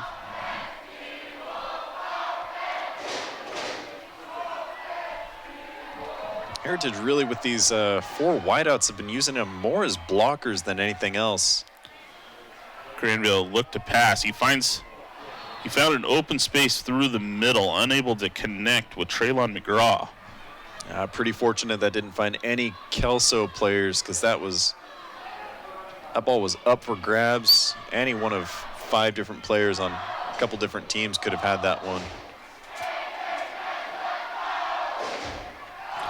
Shot at Granville there, giving his offensive line some props. We're going to bring the clock back a little bit.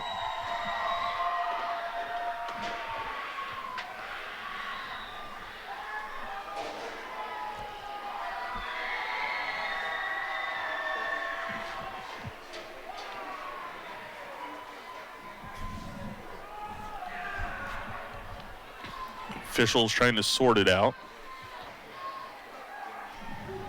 I want 8 seconds back on the clock here.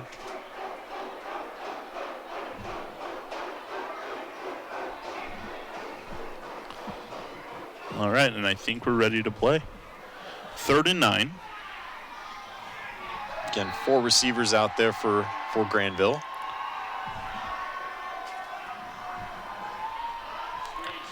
Granville finds McGraw. McGraw fighting. We'll see where they go ahead and give him this spot. Looks like they're going to spot him a yard short. That's going to bring up 4th and 1. Good play there from Granville, though. He's getting chased down by a couple Highlanders and got rid of it as quickly as he could.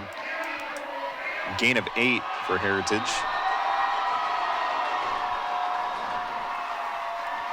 We have a timeout. Kelso want to talk this one over, make sure nobody's jumping here.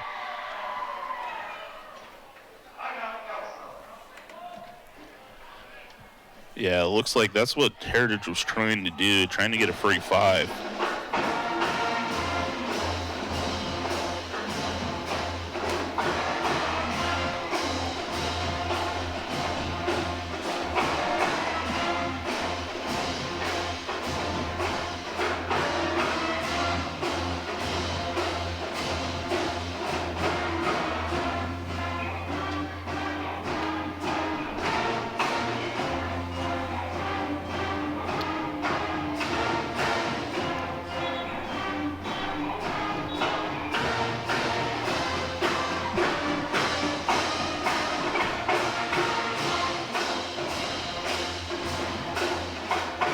Heritage going to stick with their offense out here. Going to give Granville a shot to convert this 4th and 1. Yeah, in comes Isaiah James. I do love the play call here. I think that's the right call. I think he's just got to go right up the middle. James fights. I think he's going to come up short. They are spotting him short. This is going to be a turnover on downs. Well played there from Kelso to find him behind the line of scrimmage and take him down early. Yeah, Kelso's going to go ahead and start this drive on their own 46-yard line after a big stop against a Isaiah James run. All right, here's our first official look at Owen Dahl, sophomore quarterback, brother of Anders, taking over here.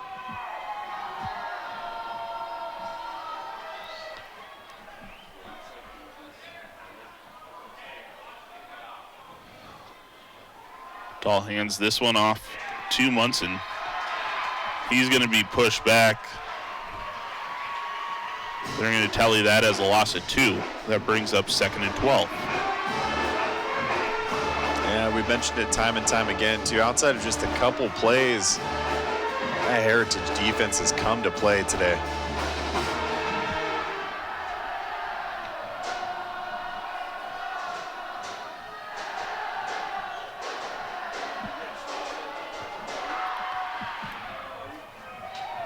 Dahlguts Landwick. He had Landwick lined up to his left. The ball's ultimately batted down. It's going to be ruled incomplete. That brings up 3rd and 12.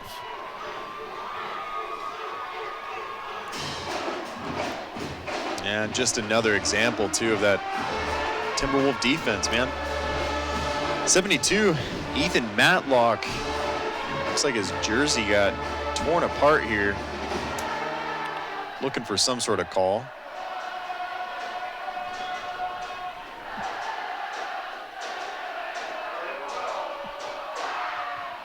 So Ethan Matlock, no longer number 72. Here's a little trick play. He makes it out to number 3, Zayden Hoover. Zayden Hoover makes his way down the sideline. He's coming back inside. He's got no one in front of him. That's going to be another touchdown for the Kelso Highlanders. A little trickery. I think he's going to get flagged for some unsportsmanlike here with a celebration in the end zone. It does look like there's a flag around midfield, but I think that one's also going to be unsportsmanlike against Heritage. Both teams getting a little froggy here. What a play, though. What a play call from Kelso. Yeah, bring out a little trickery.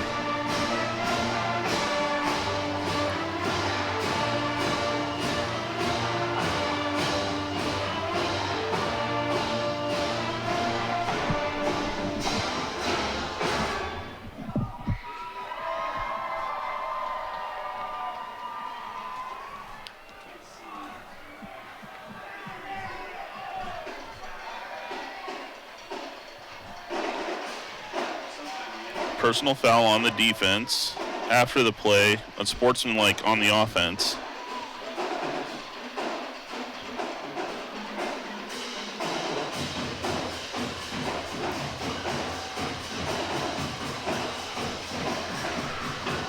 As things stand, that's a 56-yard run there.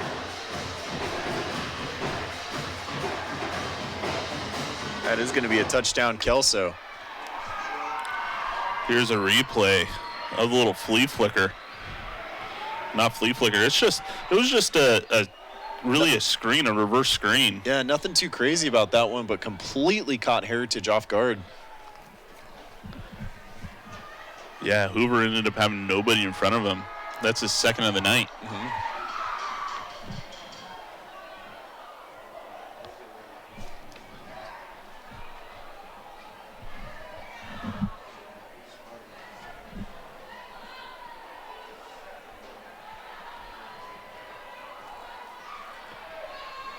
The officials trying to figure out where to spot the ball.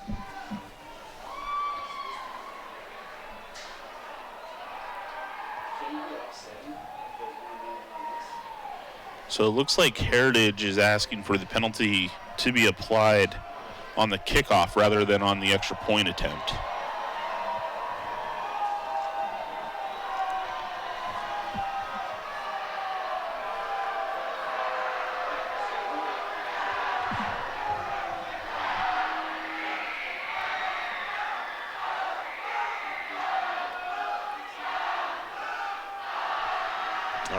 Kelso looking to make it 21-0 here. Jay Waddle for his 3rd extra point attempt of the evening.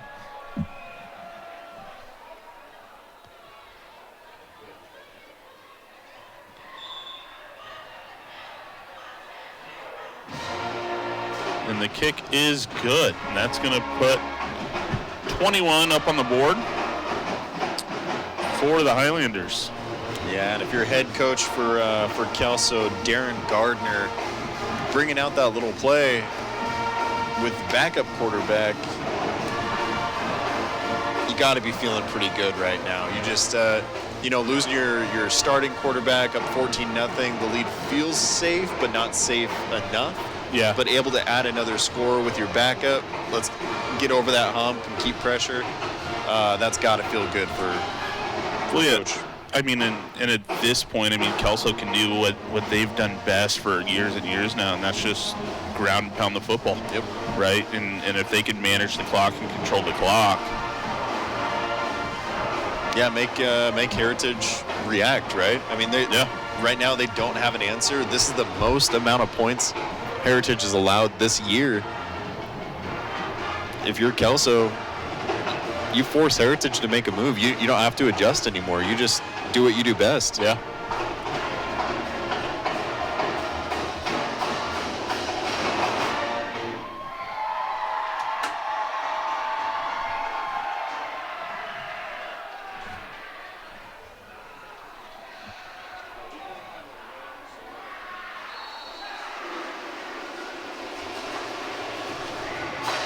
All right, and Waddle pooches this one. Heritage is just going to go ahead and fall on it. Looks like that was Travis Darrow who fields that kickoff. Yeah, fair catch, fell to the ground, and even another Heritage Timberwolf fell on top of him just to make sure we didn't see any shenanigans. Taking zero chances. They caught a few glimpses of that game prior where Evergreen fumbled a few onside kicks, and they wanted no part of that.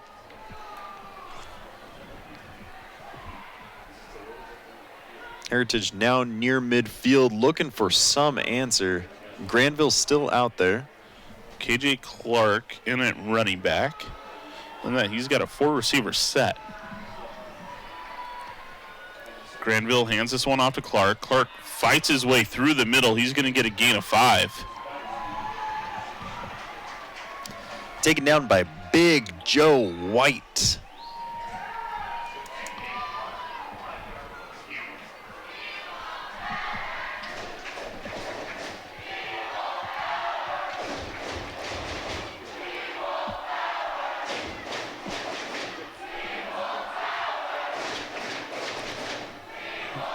Granville still has Clark in the backfield. Looks like it's actually 2nd and 4. Clark moves into the slot receiver position. Granville's going to go ahead and keep this one. He runs straight up through the middle. He falls forward. And that's going to be enough for a first down. Gain of about 7. That's going to spot the ball on the Kelso 38-yard line. Yeah, Granville, no hesitation, too. He saw something on that play and took advantage of it. 6.5 left here in the third quarter. Heritage offense humming right now.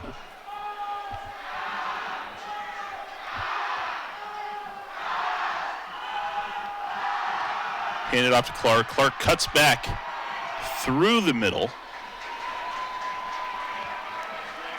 He's going to get a gain of about, looks like 7.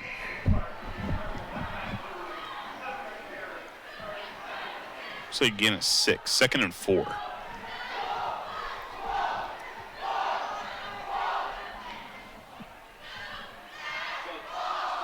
Yeah, Heritage sees something here. That's 3 decisive runs back to back to back. Yeah. Emmanuel Daniel in for KJ Clark. Hands it off to Daniel. Daniel tries to break a corner. He does. He breaks a tackle. Looks like they're going to spot him just shy of the first down. That's going to bring up 3rd and 1 for the Timberwolves. That's 3 different runners, too, for 4 big gains. Let's see if Heritage can keep this up.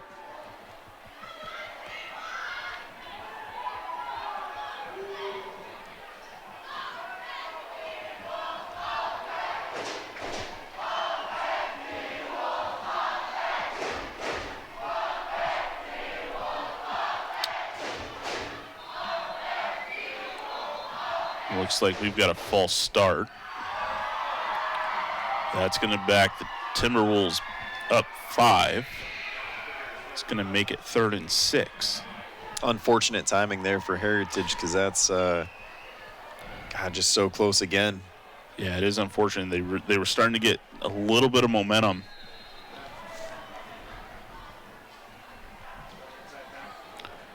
Really changes the play call when you go from 3rd and 1 to 3rd and 6.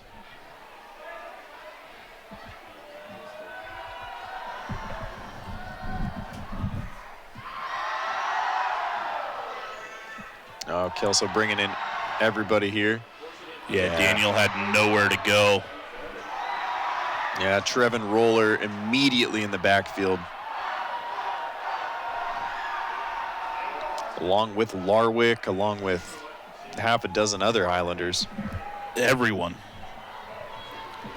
It's going to bring up 4th down.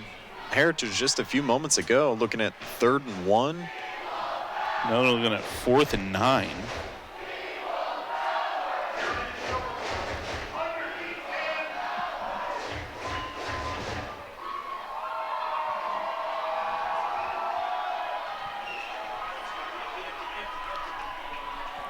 Keeping the offense on the field here. High snap for Granville. Granville finds his target of Traylon McGraw, and that's going to be enough for a 1st down. Excellent catch there. Way to keep his eyes on it. And under those circumstances, huge play. Yeah, I mean, if they didn't convert here, you see Granville. I mean, he knows he's going to McGraw the entire way. He finds him, and he leads him perfectly just beyond the line to gain. Yeah, great heads-up play there from McGraw, knowing exactly where his feet are, where he needs to be. KJ Clark checks back in for Emmanuel Daniel. Granville looking long, throws it into a pile of defenders, and it's going to get knocked down and ultimately be called incomplete. And even that's a great play for Kelso. Instead of going up, trying to get cute and take it away, just smack it down. Yeah.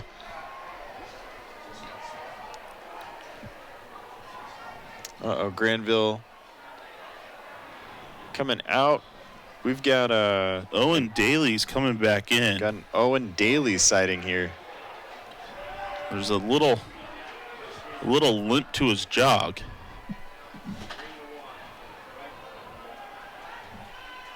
Granville saying he's all good on the sideline. Let's see if he comes back in here, or if this is Daly's show now. Daly's got Clark, hands it off to Clark. Clark stumbles, unable to get out of the backfield. That's going to be a loss of 1. That's going to bring up 3rd and 11. All right, Daly staying on here, 3rd and 11.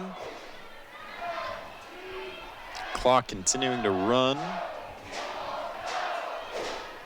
Already down to 2.5 here in the 3rd quarter.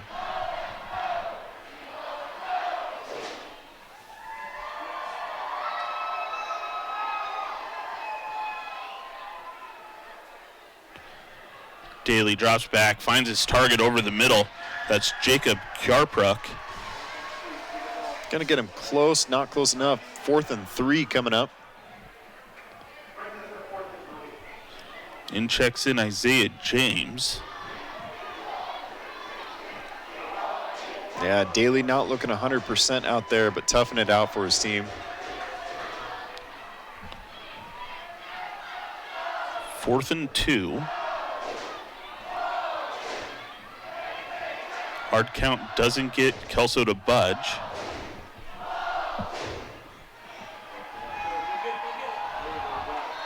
Daly trying to target McGraw.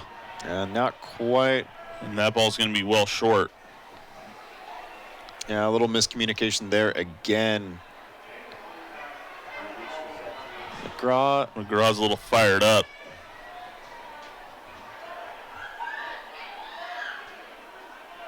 What's he saying there, Ryan?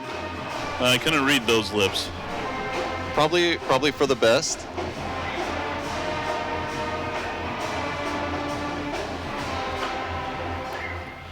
So that's a turnover on downs. Kelso takes over at their own 19-yard line. Owen Dahl settles in. Sends Munson on the move, and that's going to be, there is a flag thrown on the play. He was ultimately brought down for no gain. And fired up McGraw, the one on the, involved in the tackle there. Let's see what the refs say here.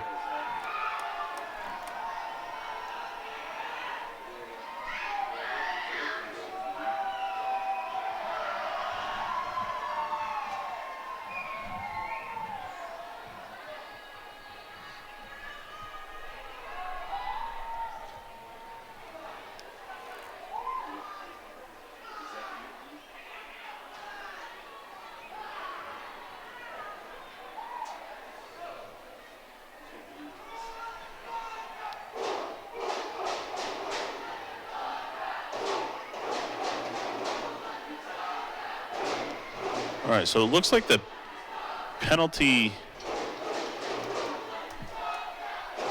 it is a hold on the offense. That's going to back them up 10. It's going to move it to 1st and 20. Kelso starting Not on quite their 1st and 20.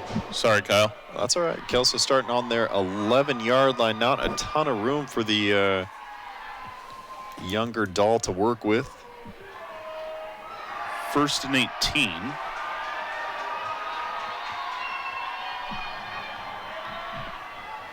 Dahl hands this one off to Munson. Munson fighting his way through the middle. He's going to get a gain of a few. Another penalty. This one looks like it's going against Kelso. The way Heritage players are reacting.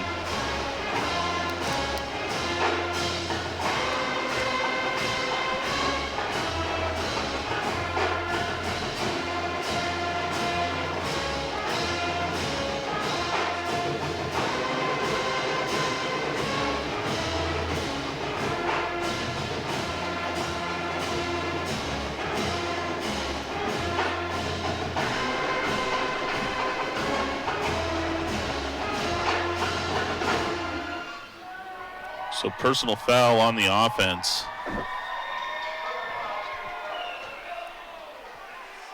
Half the distance to the goal is going to put them at the 6.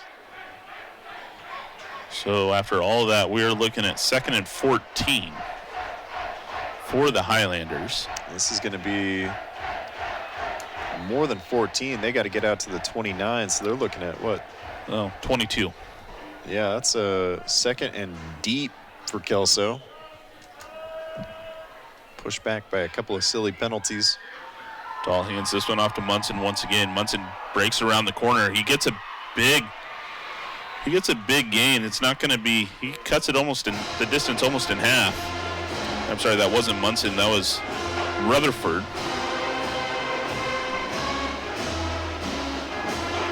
Looks like Blake Larwick is coming off the field here. He's tagging himself out. Hopefully he's all right.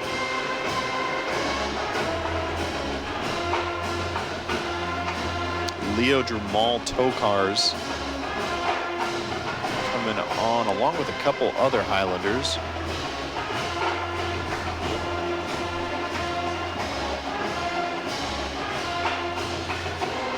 We're going to get what seems to be a timeout for Kelso. All right, 12 seconds left in the 3rd quarter. Kelso use their 2nd timeout.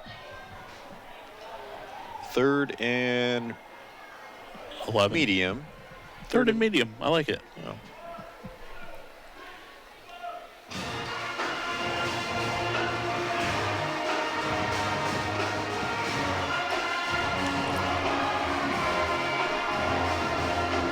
Brian, thoughts so far? Sort of an awkward dance, right? It is. Does it kind of remind you like a prom where like nobody's really sure what to do? What to do? Like there's confusion. Somebody makes a move and somebody says, it just Both teams kind of doing a weird little awkward dance right now where it's Kelso with a 21 lead, but I don't feel like they've really grasped what could be this game, I guess. Yeah, I mean, I think you're right. They've done a good job of controlling the clock, Kelso has, but with 12 seconds left in the third quarter, I think there's a still very viable chance that things could happen and Heritage could tie this football game up. 100%. I completely, well, here we go. This and may be our Heritage is first calling example. for a fumble. And it is Heritage football. They get the fumble recovery. That's going to bring 1st and 10 on the Kelso 21-yard line. And just like that, that is going to make things very interesting. Here's a good replay. Yeah, it looks like Owen Dahl just missed the handoff there. He gets hit and he bobbles it. Reminiscent of the Mark Sanchez butt fumble. Pretty close. Kind of ran into the back of one of his own linemen. That's Granville. He hands it off to KJ Clark. KJ Clark breaks for a run up the middle. That's going to be a big gain. That's going to put them 1st and goal for the first time tonight. Yeah. First time maybe within the red zone. First time 1st and goal. A lot of firsts for Heritage tonight. That's going to bring an end to the third quarter as we switch sides. All right, just like that, too. Big swing, big turn of events here. If Heritage finds a way to put some points on the board, this is anybody's game.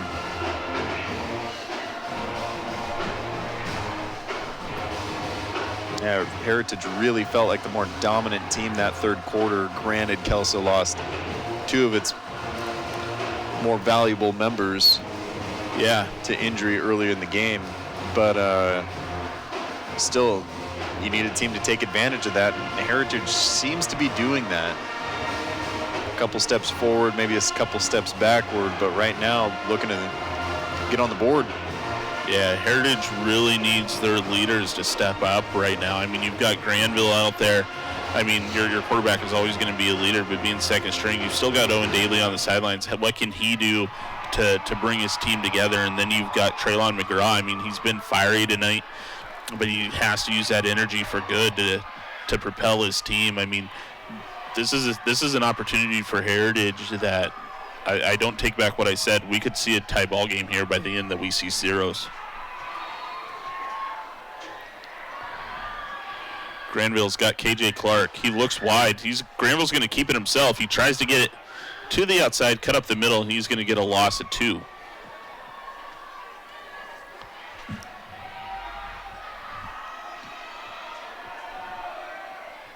Yeah, Granville tried to look wide, but immediately recognized that was not going to work. Took it on himself to try to gain some yards and ended up losing a couple, but certainly better than losing the ball here. 2nd and goal from the 12.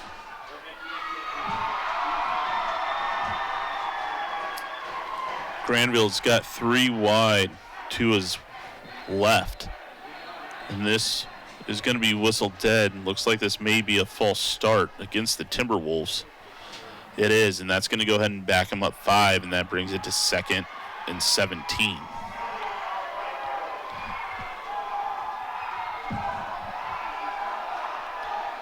Not what you wanted to happen if you're the Timberwolves.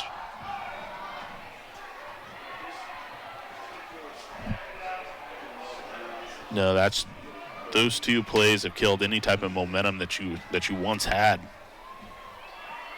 Yeah, getting that fumble recovery and then the big run to get him within goal to go situation, and all of a sudden push back 7 yards. You've got to cut the distance in half here. You got to pick up 7 or 8 if you're the Timberwolves.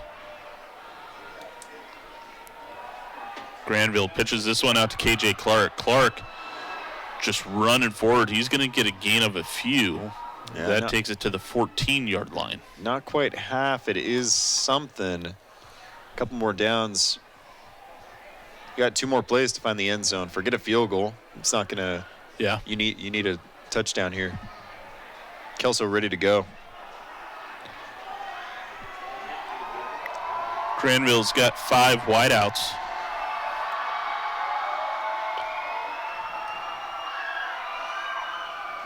Granville looking deep. He finds his target, and that ball is going to be intercepted. It's intercepted by Caden Mendez. Yeah, excellent coverage there from Kelso. What a play and what a momentum killer. Yeah, Granville just tried to force it. He knew he wanted to target McGraw, and it just wasn't there.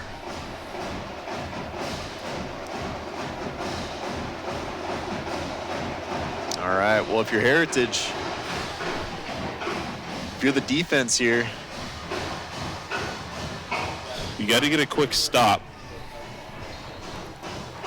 Yeah, and we've seen him push back this far too. I mean, safety is certainly not out of the question for this defense. Owendahl hands this one off to his running back. Running back's going to get a gain of 1. And we've got some more dirty laundry lying on the field. It's going to be another either personal foul or unsportsmanlike. Yeah, one from each side. Looked like they were getting a little too into it after the whistle here. Imagine these will offset, but these guys are on thin ice right now.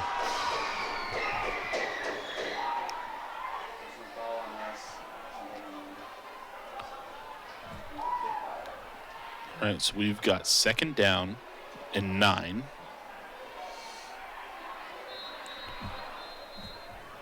Another flag tossed on the sideline here.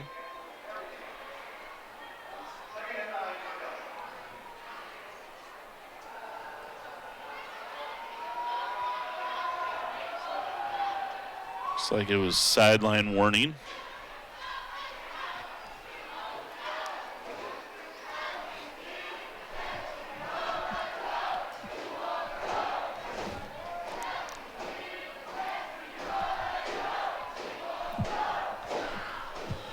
Owendahl's got Rutherford lined up behind him.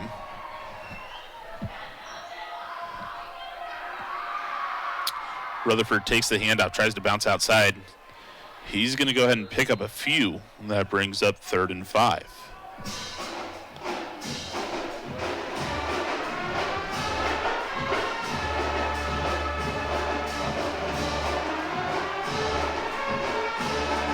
Definitely some extracurricular hoopla going on out there, and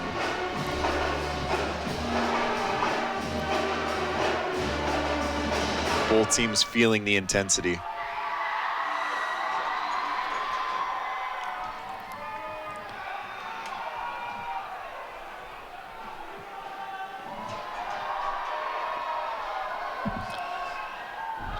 Dahl hands this one off.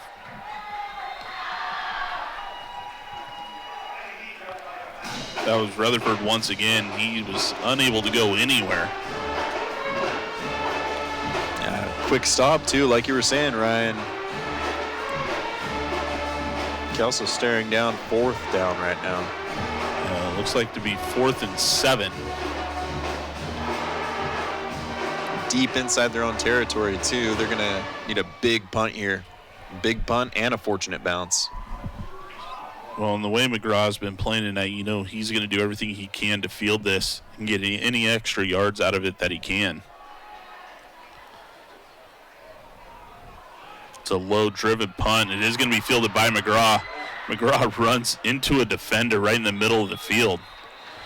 There is a flag right at the 35-yard line. Great play there from Kelso to attack him quick and really not let McGraw use his speed to get out wide and find an angle. Yeah, and it is a holding penalty on Heritage. So it looks like this is going to be backed up to what I believe to be the 45.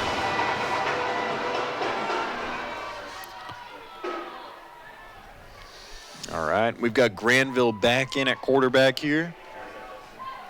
Heritage looking to get on the board still.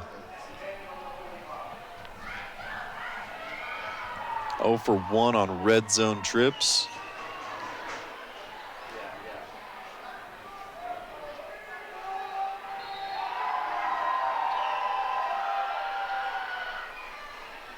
Granville hands this one up.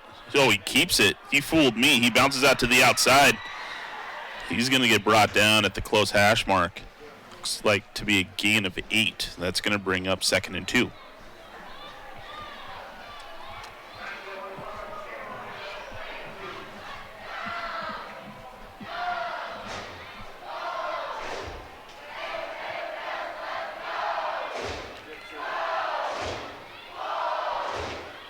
Granville hands this one off to Clark this time. Clark bounces around the outside. He heads downfield.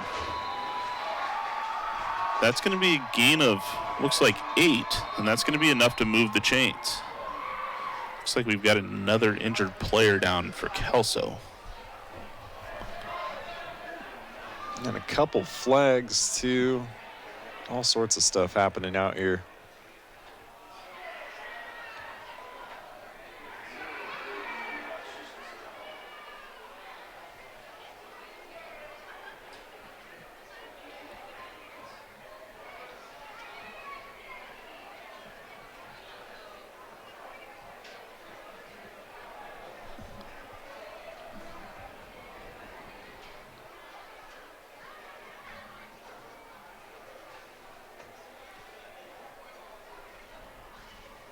At this point, man, let's just get everybody home healthy, right? Like no more injuries. I don't want to see another ambulance. Let's just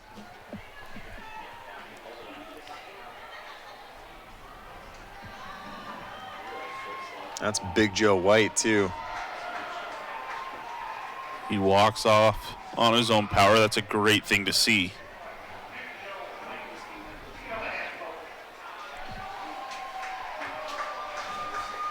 All right, well, as we reset,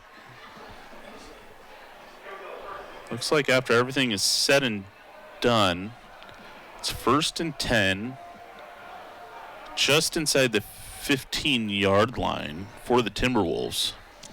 Yeah, Heritage back inside the red zone here. Granville keeps this one. He rolls out to the right side. He finds his target, McGraw. McGraw goes down right around the 7-yard line. I think they've marked him right at the 5. But it's not going to be enough for a first down, so that's going to bring up 2nd and inches.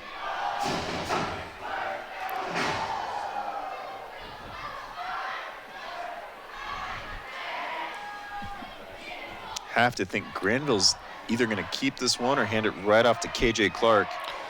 Yeah, he does keep it, and Kelso gets behind the offensive line and brings Granville down. It's like that there was maybe a little bit of miscommunication between Granville and Clark.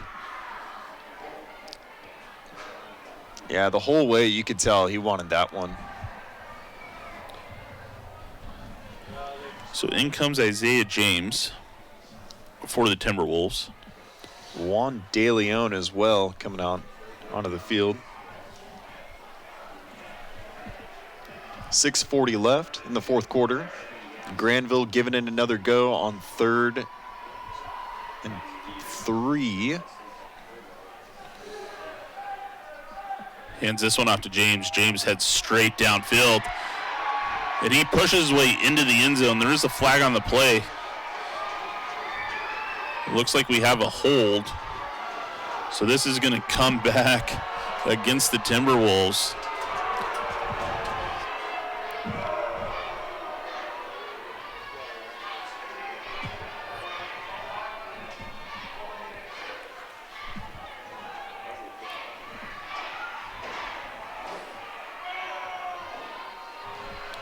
So we're going to go ahead and replay 3rd down, and what was 3rd and 3 and a touchdown is turned into 3rd and 13.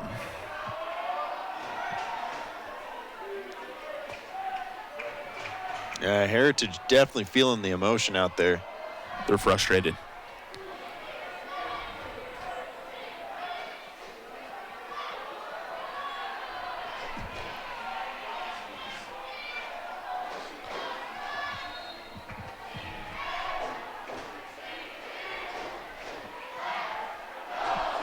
They're frustrated for sure. They're facing, I guess it's 3rd and 12.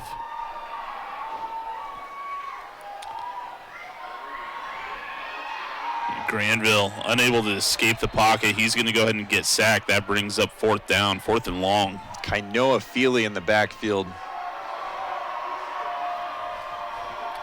Feely's had a great game tonight. We've called his Both name sides of the ball. several times for tackles. And he's the only 235-pound running back I know. Yeah, he didn't have a ton of carries, but each one effective. Yeah, he picked up 4 or 5 yards every single time. We have 4th down now. 4th and 20. 4th and 20 from the 25. No field goal unit on. Makes sense. Granville with the ball. Granville steps Going up. He deep. tries to go deep, trying to find Dakari Bradford. Yeah. That's going to fall incomplete, and it's going to be a turnover on downs. Again, just miscommunication there maybe. Bradford gave up way too early. That is going to be Kelso ball here.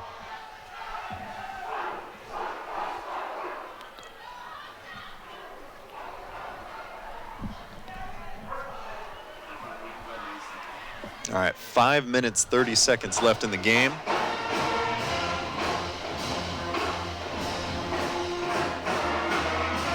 Kelso up 21-0. Heritage with a couple trips inside the 10-yard line, but no points to show for it here.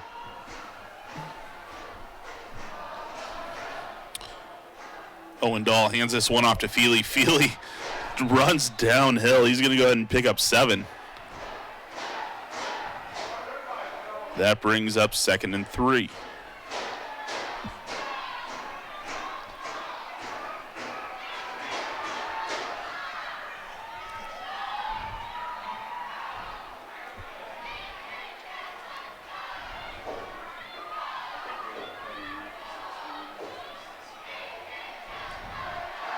Kelso trying to get their personnel figured out. Play clock down to 9. Poor Alex Dieter had to do sprints between the sideline and the huddle about 4 times.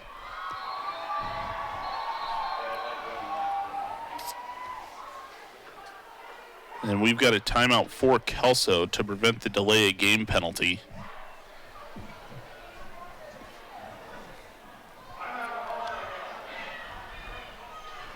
That's going to be Kelso's final timeout of the night. For Kelso, that's well used. Because if you can get a new set of downs here, that's going to help you manage that much more of the clock. Definitely. Rather than taking the penalty, it's 2 and 7.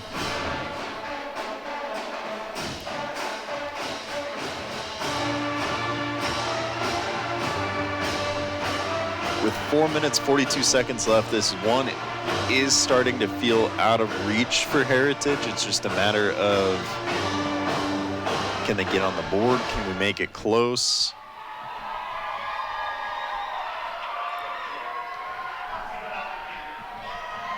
Owen Dahl staying strong, keeping his composure back there, being the backup quarterback and a sophomore.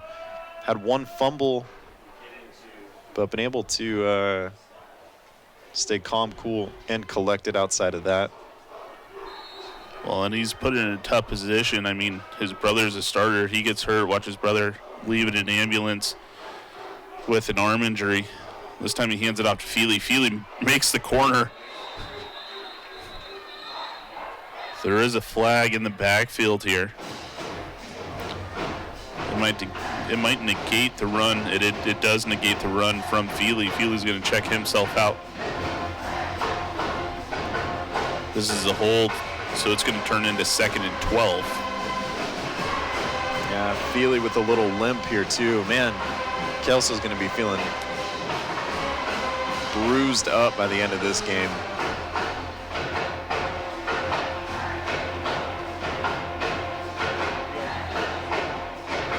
Always feels like a long drive out there too around this time of night, going back home to Kelso. But if you can get that sweet, sweet dub, that win, that makes it that much better. It certainly does. Dahl fires this one out to the flat. That's to Alex Dieter. Dieter makes the corner, and he's going to get brought down out of bounds. It's right at the 48-yard line. And there's another flag on the play. Things are certainly getting chippy out there tonight. Yeah, it seems definitely going to set a state record for personal fouls. Well, we don't know that. Not officially. Not officially. It is a shame, though, because what could have been a very, very good game tonight certainly has been marred by some of the laundry that's happened and the injuries and everything else. You definitely get the feel that this is two juggernaut teams that really, really want to win. And one of them, not being able to get any points on the board, allowing the most points they have this season, definitely feeling the frustration. Yeah, for sure. So that personal foul is going to be against the Timberwolves. That's going to move the Highlanders into Heritage territory. And it's going to be 1st and 10 from the Heritage 39.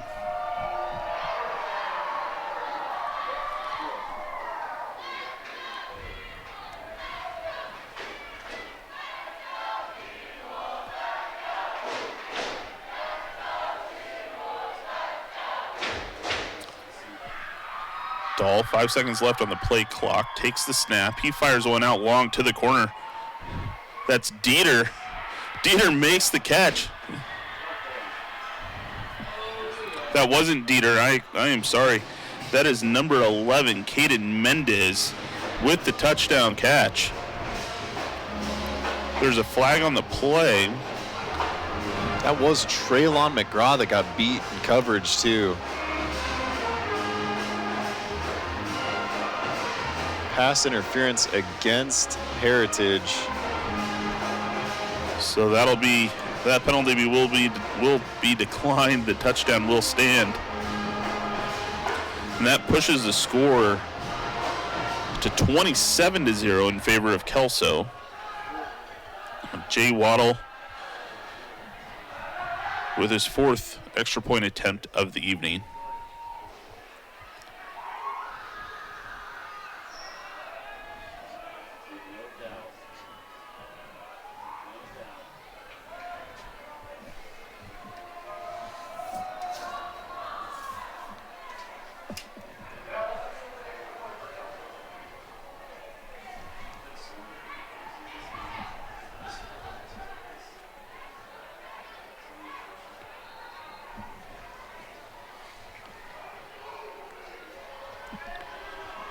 Kick is up, and it is good. That pushes the score to 28. Here's the replay. Mendez doing a great job to keep his focus and eye on the ball to bring that one in. It's a great play by that young man. Yeah, refusing to give up there. And really, really, really putting the exclamation point on this game here. And again, too, if you're Owen Dahl, gotta be feeling pretty good. That's probably your first touchdown pass. That one goes out to Anders for sure. So the pass interference penalty is going to be assessed on the kickoff. So the Highlanders are going to kick this ball off inside Heritage territory at the 45. McGraw is inside his own end zone, ready to receive.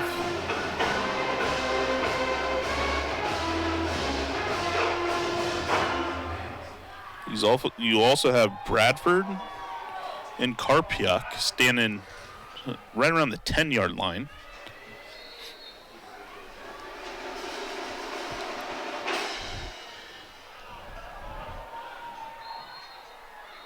And Waddle's just going to go ahead and kick it into the end zone. Heritage is going to start this drive on their own 20. 3:43 remaining left in this one. Timberwolves trailing 0-28, down 4 touchdowns. Yeah, I'm curious to know what the Columbian predicted score for this is. I would imagine probably not a shutout. No, it definitely wasn't.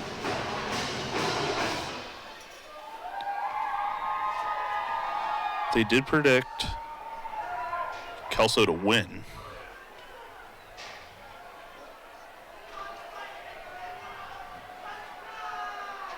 All right, Granville back in at quarterback. Shotgun formation, couple receivers. Another pass out wide here. That was to Daniel. Daniel makes that catch for a gain of 7.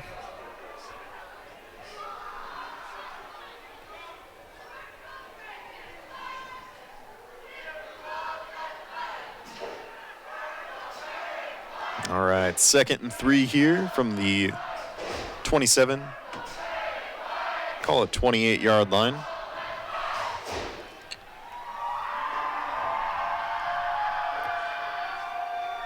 Granville's got Daniel in the backfield with him. He steps back. He's looking to throw this one. Finds McGraw over the middle. McGraw breaks 1, 2, 3 tackles. He's ultimately going to go ahead and get brought down inside Kelso territory at the 44-yard line. Big play there, and that one nearly resulted in interception as well. Get a good look at this one. Yeah, Granville finds McGraw in open space. Yeah, pretty gutsy pass there. Works out for Heritage.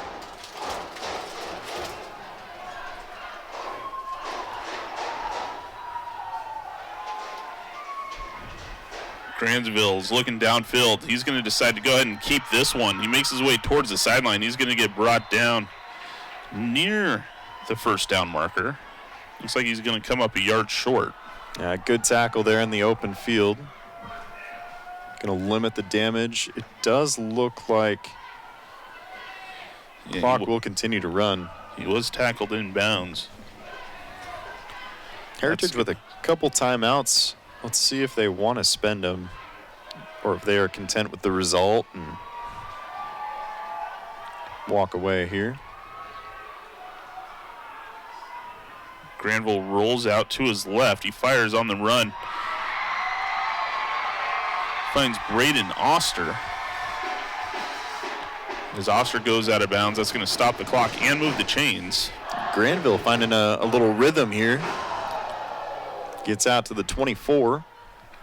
This is really the rhythm that they've been missing all night for Heritage. Definitely.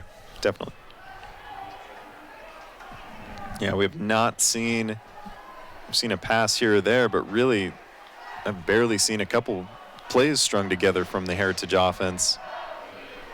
Looking good this drive, though. Granville fires out to the out. That goes through the hands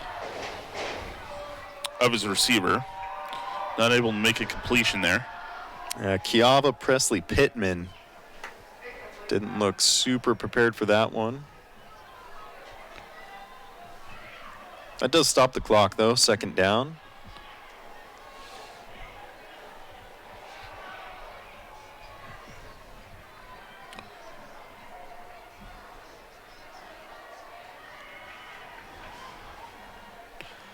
.148. Timberwolves trying to prevent a goose egg. And that ball is going to be thrown behind Traylon McGraw. That brings up 3rd and 10. Yeah, high snap and a ball pretty far outside the white line. Looking at 3rd down and 10 to go. Heritage looking for another trip to the red zone and some red zone redemption after going 0-2 earlier in the game.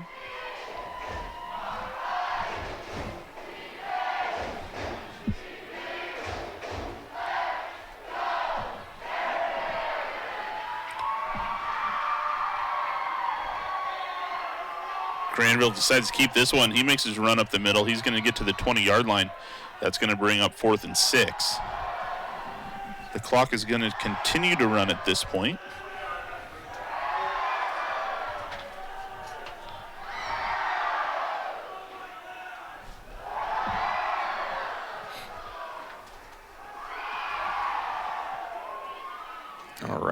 4th and 7 at the 21. Heritage going to let the clock roll down. Looks like they'll probably take a timeout here.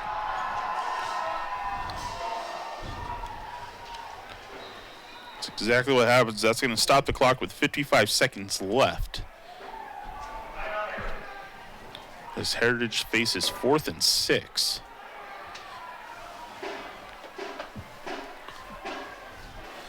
Omar Ramirez makes his way onto the field. Heritage is going to go ahead and attempt a field goal.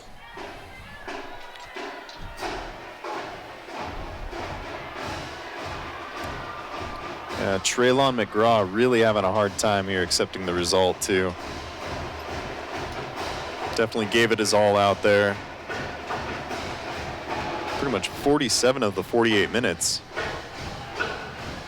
Good look at the Kelso Highlanders taking home a win tonight. So this is going to turn out to be a 38-yard field goal attempt for the senior Omar Ramirez.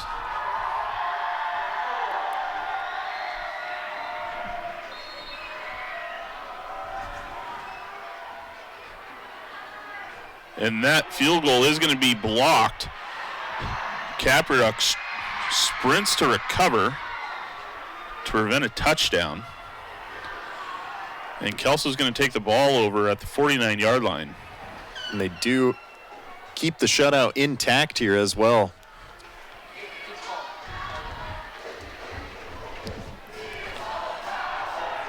So Kelso does have to run one play.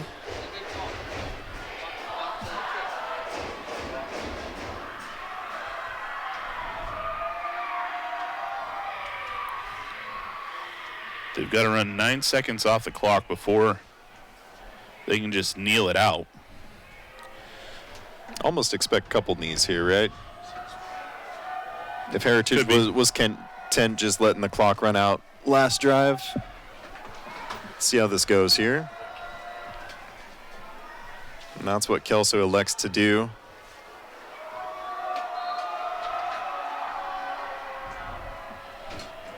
And they're going to have to run at least one more.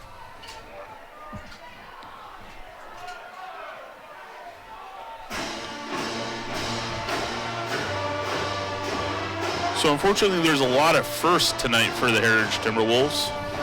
And unfortunately, they're not great things. First time they've allowed more than 14 points in a game. First time that they've been shut out this season. But they still got a strong season. They're sitting 6-1.